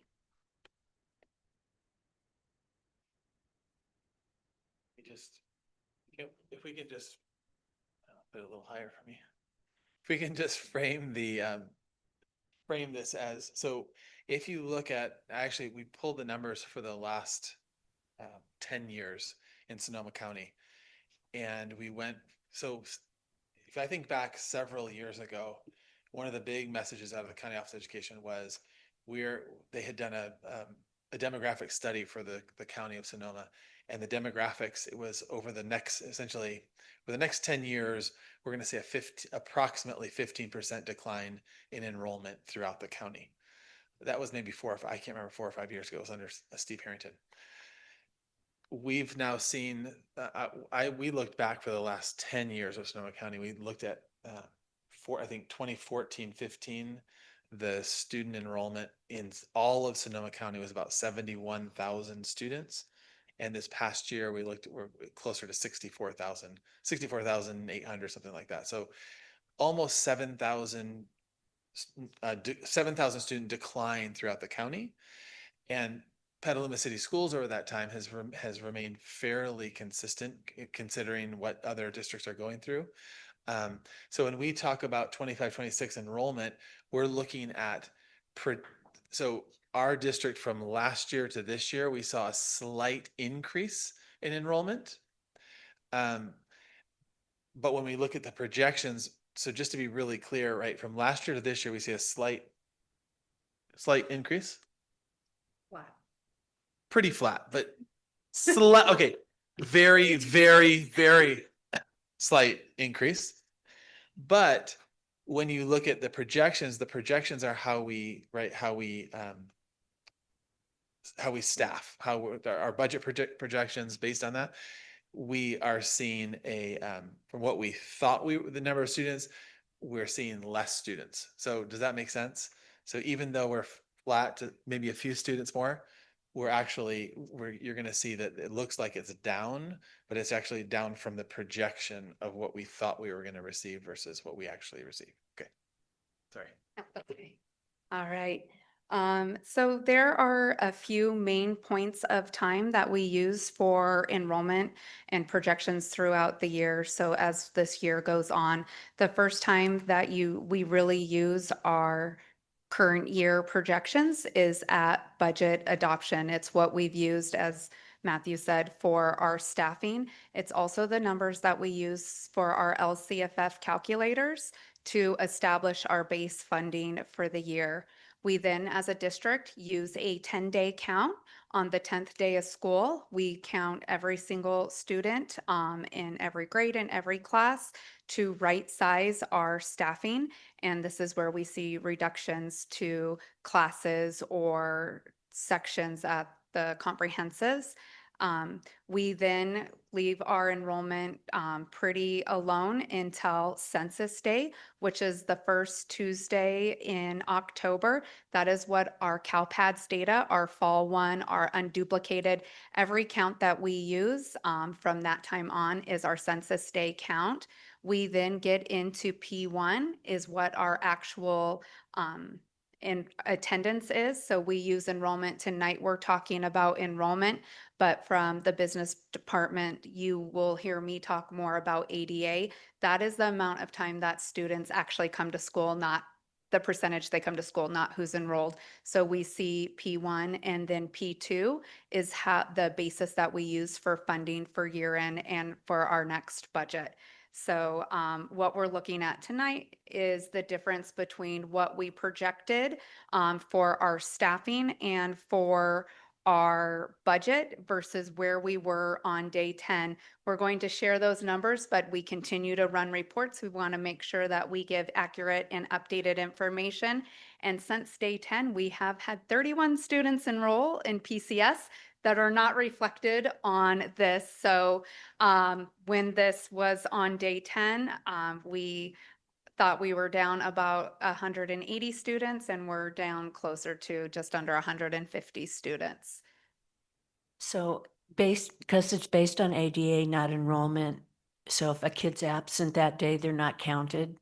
Yeah, so when we're looking at ADA, we aim for 98% attendance. It fluctuates for that. So say our LCFF calculations, we got $15,000. This is not the calculation, but say it was $15,000 for one student.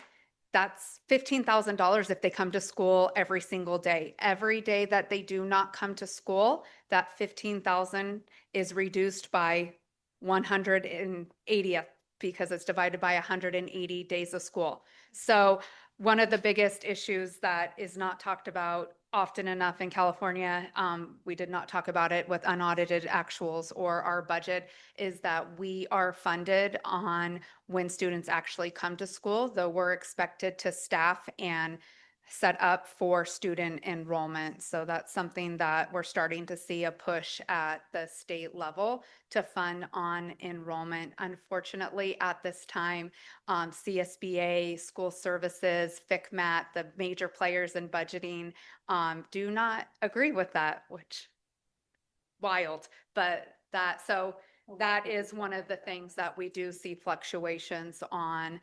So really where we see the variances, these are for our elementary schools, is the implementation of TK. We had one more little pocket of students, 3 more months that we were anticipating, and you never really know what those numbers are going to look like. So we are down a little bit with TK. The other thing that we saw, the way, because we offer open enrollment kind of in the district, is there are choices and waiting lists. So a student might enroll at school B as their second choice, but then all of a sudden school A opens up, they then move there, and that's all within our district. So that's sometimes why we see the changes, the variances. It's not that a school, I'm just going to speak to the top 2, nothing to do with either of them, but it's not that necessarily Grant is down 7 students versus Pengrove, who is up. It's not that we lost those 7 students within the district. They could have gone to Pengrove. So those are the things like that. That's why the variances are a little weird too. They look at overall ADA, not per school. So the way our ADA is calculated is through our LCFF calculators. We have, each charter is individually funded and they have their own LCFF calculator. Then our elementary district for our traditional elementaries are all on one together. So that enrollment counts as one. And then the secondary is on one outside of the charter. So traditional schools, non-charter schools, are funded on a 3-year average. So if we go down a little bit in this year, they actually average the 3 years. Charter schools are actual enrollment, and they do not get the variance of the 3 years. Thank you. Yeah. One of the questions that came up from a board member was the difference in Valley Vista Public Waldorf School. We saw a bigger change there, and that had to do with when we were migrating and working with Live Oak, and they also had Aries, which is our student enrollment system. We took that information of all of the students they thought were coming to PCS, and we added that to our system. We used Schoolment for our transition, and we found that there were numerous challenges syncing with Aries, and we weren't able to communicate with the families of all of the families. We didn't have Parent Square set up until that happened, which was closer to it was after budget adoption. So that was where the variances came from. Likely the students were never going to come. We were just under them. We thought they were coming. Yeah. And I also just point out that it went from 484 students to 456. I think that needs to be noted, that it still is a lot of kids. Yes. And the same with Mary Collins, 529 down to 511 on that campus. It's pretty incredible. It's still good. Yes, and the pain point increase to Pengrove so. All right, so for our Kenilworth, Petaluma Junior, DLIA, and PACS, we tend to see a little bit more movement within our junior highs. With within each other. So without really looking at all of the data, when we see an increase to Petaluma and a decrease to Petaluma Junior versus a decrease to Kenilworth, we do see a lot of switching within district-wide. So that's where we see the variances. For the dual language immersion charter school, we implemented we now have a 7th and an 8th grade there. So our 7th graders matriculated into 8th grade. We did lose a few students from 7th to 8th grade, but 7th grade was brand new again because we do not have a 6th grade dual language immersion track yet. So these are students that are coming to, again, a brand new school. So we estimated we used the previous year's new 7th grade enrollment, hoping that we would see the same, and the enrollment is down there.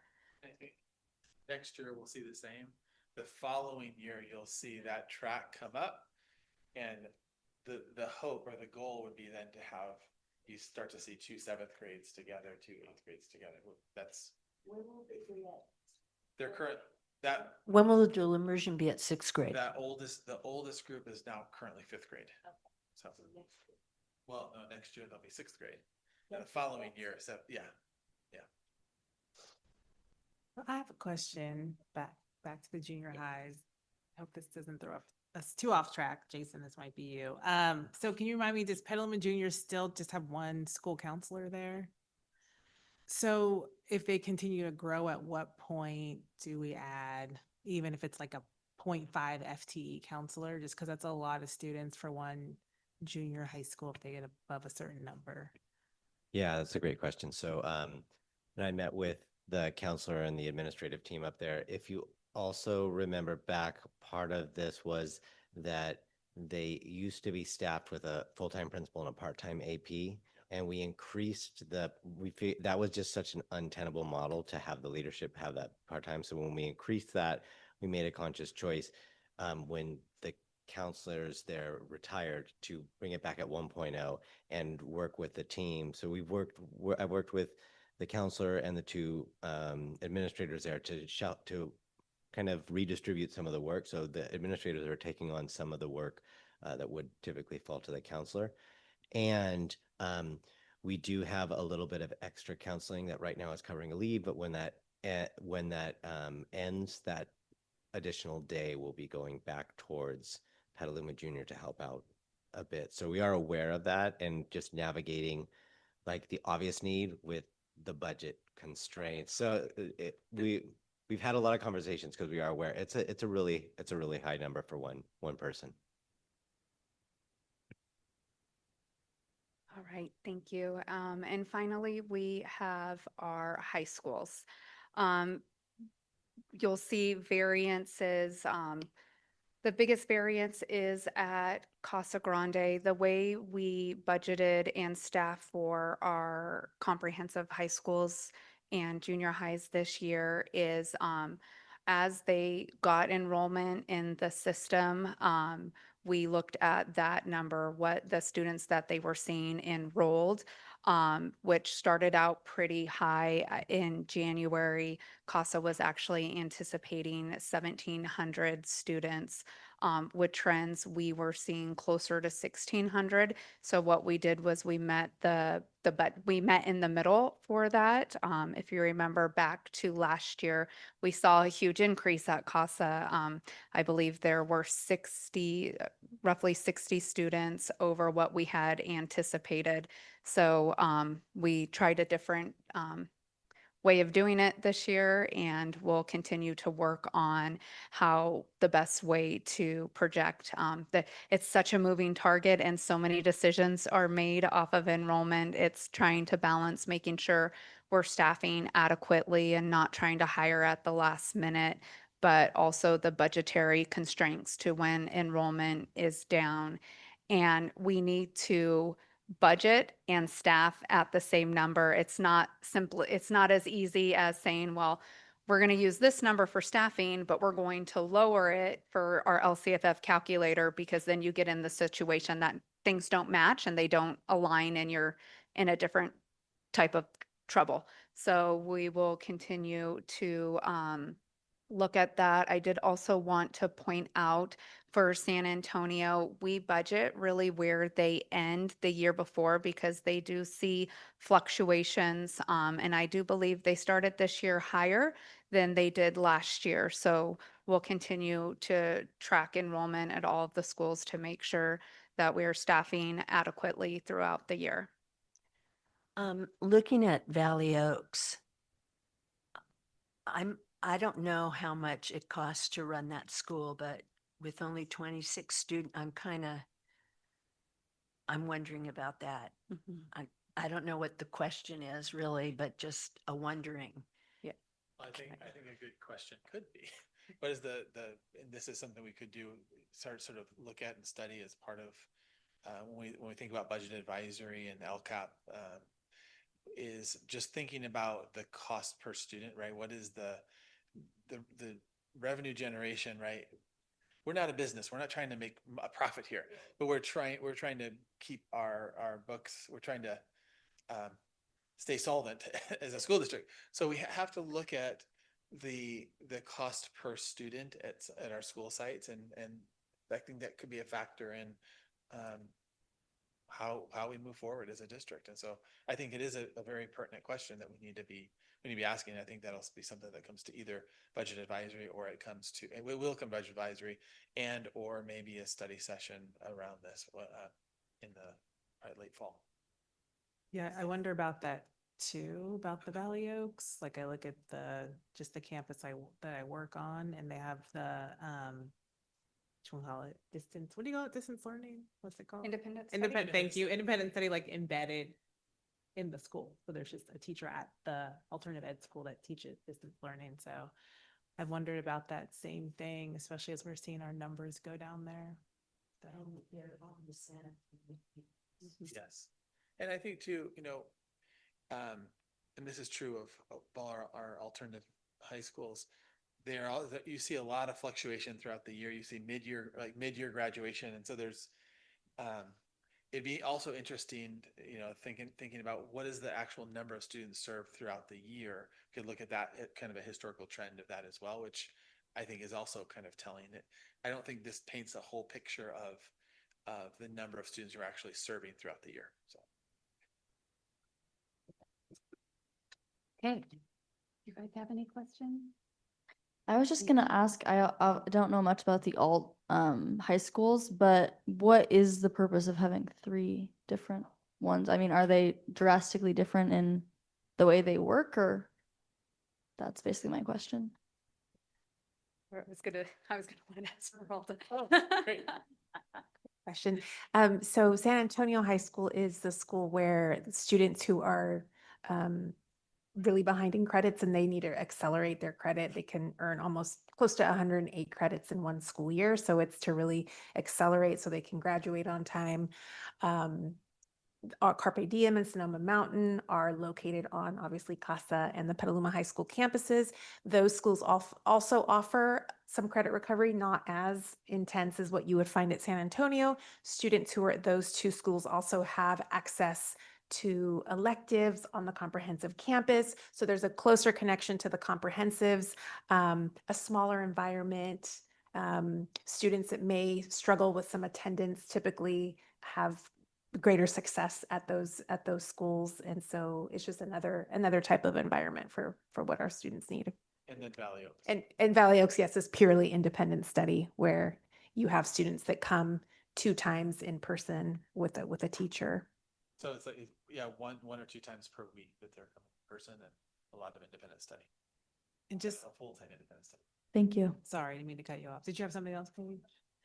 And just to clarify, is the Valley Oaks principal also the San Antonio, or is it the Carpe? Okay, so there's one principal for those 2 schools. Correct. And then the San Antonio principal is also the Valley Oaks principal. Correct. Okay, thank you. Ryan, did you have something that you wanted to ask? Yeah, of the decline in enrollment, in particular, I think you see the change between Kenilworth and Petaluma Junior, but at Casa, and at Petaluma High, are we seeing a certain demographic? Have we looked into if, yeah, we're losing a particular type of student or? That's a great question that we can come back and answer that. Right now, we pulled just the preliminary data. It's not, we haven't broken it down by any, but I'm happy to bring some of that information back. Did I hear you say that there's a final report in October, a final number? Are you going to be bringing that back in October? So that is our, that would be a great time to report. That is Census Day. That is like the magic number that we use for our ADA enrollment and everything. So we can, what we can do is I can add on.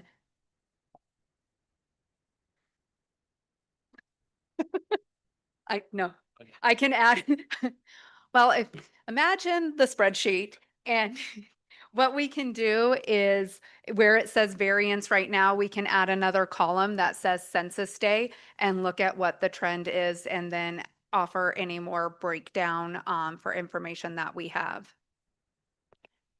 I would love to see that, because it gives us a month and then we can put in these numbers. We'll have more accuracy and it's what we're actually going to be funded on. And So yes, that'll be yeah. great because those are the numbers that we will be using for first interim. Yeah, and I also want to just reiterate, emphasize,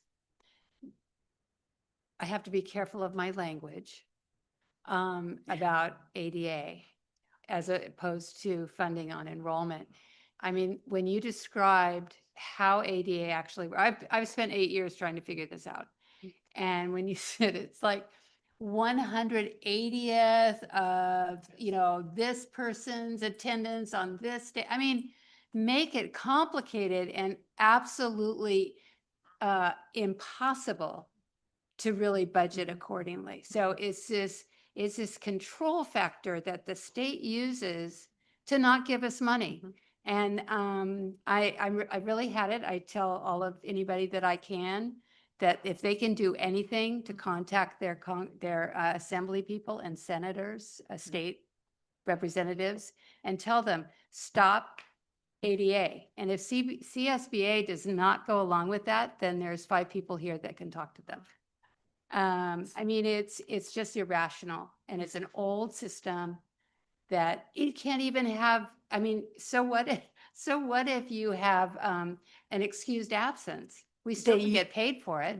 We used to. We did, used but to. now we Before- don't. And before there- we used to there get was paid for also a big independent budget study. crunch. Yep. There was also a big budget crunch. So yeah. I stopped my rant. but that's my so rant for tonight. Annually, people in the public have opportunities to submit ideas and informations that could become Senate or Assembly bills. There's usually a call to action. I want to say sometime in winter. So it's definitely something that we can look at as an organization about putting that out there. That would be awesome. I can't believe CSBA is not behind. Okay, now I'm going to double check. I'm pretty sure all of the heavy hitters were against it, and there's probably a really good reason, but Tradition. Okay. Any other comments? All right, very good. Thank you so much. Okay. We have one more item. We have regulation 5141.21, administering medication and monitoring health conditions. I'm so glad you added this. Yes. I can't believe it was. Here it is. So now, yes, brought this to you in 2024. Now we have added the emergency stock albuterol inhalers. And so this administrative regulation just updates it with that language. Does it include Narcan? Yes, we have emergency opioid in this one as well. It includes epinephrine, the opioid antagonist, as well as the emergency stock albuterol inhalers. Yes. Yeah, it looks very thorough. As somebody who has asthma and whose daughter has asthma, I was reading going, oh my God, I can't believe we didn't have it before. So anyway. It's very thorough. It is Covers everything. Great. Logical. Okay. Any It other just, questions? it's a discussion item. It's an administrative regulation, so it's Oh, not gonna that's come right. up for a vote. It's just a discussion, just so everyone's aware and we move forward. All right. Thank you. Thank you. Thank you for staying on top of these things. Yes. I'll be big more. I bet. I have total faith. Okay, so next we have future business. Anybody have future business that they want to bring forward? You have any future business you'd like to see us discuss or the administrators bring to us? Okay. Ryan, anything? Nothing since the last meeting. I think I have a couple of items that we're looking at for the future. Okay. Yeah, it looks like y'all had a good list of things from last time, so I don't want to add to that. Yeah. And I'll tell you both, like, you can, if you think of something, you can also email Maddie and Matthew. You don't have to wait until a No, board yeah. meeting to Yeah. add more Just things. Shoot me an email. Okay. Ellen, anything? Joanna? I would love to hear about the sports survey that we sent out in March, whenever we sent it out, I don't remember now, February, March, whatever day it was, just to hear the feedback and tie that into the training for coaches. Like, what type of training do we actually do for them? Besides, it sounds like Amanda speaks with the admin and the ADs, but then I know we've talked before about there are different types of trainings. There's like the positive coaching, and even CIF will do training for school districts as well for best practices for athletic coaches, especially in terms of inclusion on their teams. They have a lot of positive coaching modules as well. So I'm just wondering what we, just in the realm of athletics. And then also, can we move the reorganization meeting to January? Because I might not be here in December. So, and I know that there were some Yeah. other December Well, I thought I was gonna, complications. yeah, I thought I was gonna be gone, but I don't You'll be leave here. until the next Okay. morning. And then do I need to be here for the reorganization? Just don't nominate me for anything. Oh, no, well, I won't be here. I don't know. I think that we can move it, can't we? I can get back. It There's- used to be in January, like Yeah. sworn in And then January. there was there's new legislation around Oh, within like 10 But days isn't of. that after it's elected? So like last Like, you year, have to be we had to sworn do it in. because Ryan was elected, but there's no election this year. We'll get back to you on the official, there's legislation around it, but I think it has to be in December, but I'm not 100% positive on an off election year. But we'll, by the next meeting, we'll let you guys know. Okay. Or you guys could just stay in your roles. I mean, I don't know. You just stay president. But I likely will not be here that You stay day. president. Maybe people want me. I don't get it. Okay, all right. Well, we have that Wait, one noted. more thing, one more thing. Oh, I oh, oh. think it's related to the bell schedule. Students help me out. What is going on with this new bathroom policy I keep hearing about? There's like a bathroom policy that's like really restrictive. I know that they've always, like at Kenilworth and things, like closed the bathrooms, and then kids are like, where do I even pee? You know, like they're locking bathrooms down during the school days. I don't know if it's happening at other schools. But then there's like a new bathroom policy I found out by accident last semester, and then I'm still hearing about it. It's like, it feels restrictive to some of the students. I'm sure that there is a positive intent behind it, but it's like the kids can go to the bathroom twice a day and maybe sometimes 3 times a day. I don't know. I would just like to know about this bathroom policy at the high schools. Can you guys give some insight? You know what I'm talking about? Yes, so sadly, a few bad eggs kind of ruined it for everyone, is kind of what happened. There was a lot of times when the EMT was called on campus last year due to maybe like drug use in the restrooms and dehydration on top of that. So I think they cracked on bathroom passes about 2 years ago. Physical passes color coded, our wing bathroom, M wing, kind of to keep track. And then that didn't work. So then we started incorporating smart passes with the physical passes as well. So it could kind of like quote unquote track you in a way where it's like, okay, we know blah blah blah is going out and they're in this classroom, so they should be at this bathroom, and it times you. And if you don't get back to your class in your seat and turn off that timer on your computer, yard supervisors will come looking for you. Wow. And then they will escort you to the bathroom for, I think, the next 1 or 2 weeks, depending on how badly. Like if you're like 40 minutes late, but if you're like 1 minute late, they don't really nag you on that. So it definitely, for me, since I have like a lot of issues with like my kidneys and stuff, so it is important that I use the restroom. It did discourage me because substitute teachers were not familiar with this. So they were just told by admin, you need to enforce this. Don't let kids stomp all over you. And it ended up kind of harming it a little bit more. So I understand the reason why they're doing it. I think it's a good idea why they're doing it to keep safety with the students. But I also think they need to maybe implement a more realistic policy for all the students, not just twice a day. So. And I know, thank you for that. Because I know the bathroom has come up with some previous school board members as well. Like, you know, the teachers giving extra credit if the kids don't use the bathroom and things. And so then with this on top of it, I'm just like, what is going on with the bathroom? Can we just use the bathroom freely? Like, I don't know. I got to go all the time. I have a 47-year-old bladder. Like, I just, I don't know. I had that last year and it was crazy. Petaluma High is a lot more relaxed than that. We don't have anything like that. It's just most teachers, you just ask for the bathroom and you can go. I mean, maybe because we're seniors, they like trust us a lot, but we're like never checked. The bathrooms are never locked, nothing like that. There's not really even people watching in the hallway this year at all. And so there's nothing. They're supposed to be using 5-star. So like I would say half of my teachers do it where they have an iPad in the room and you go up and you put your number in and then you have 7 minutes to go to the bathroom, which is usually enough time. And if not, there's no consequences. So I don't know. I mean, I'm sure they're supposed to be, but I haven't heard of any. And then you just come back and click it and it's very relaxed. So that's unfortunate. Sorry to hear about that about CASA. Fascinating. And Fascinating. Yeah, I know. Casa. Well, they do have outside bathrooms. You know, it's a very different situation than Petaluma High, where all of your bathrooms are in the building. Yeah. So, okay, I think we're falling apart here. I think everyone's talking all over.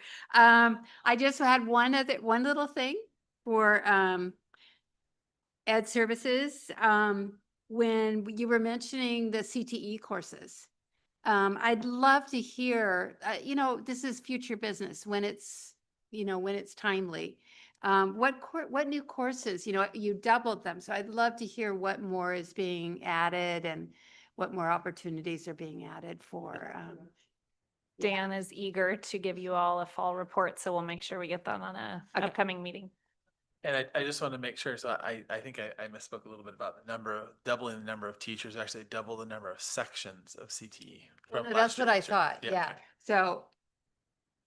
And new That's why we'll get the classes and- expert to tell you all about it. Okay, perfect. All right. Which is even more. All right, are we all done? All right. I adjourn this meeting.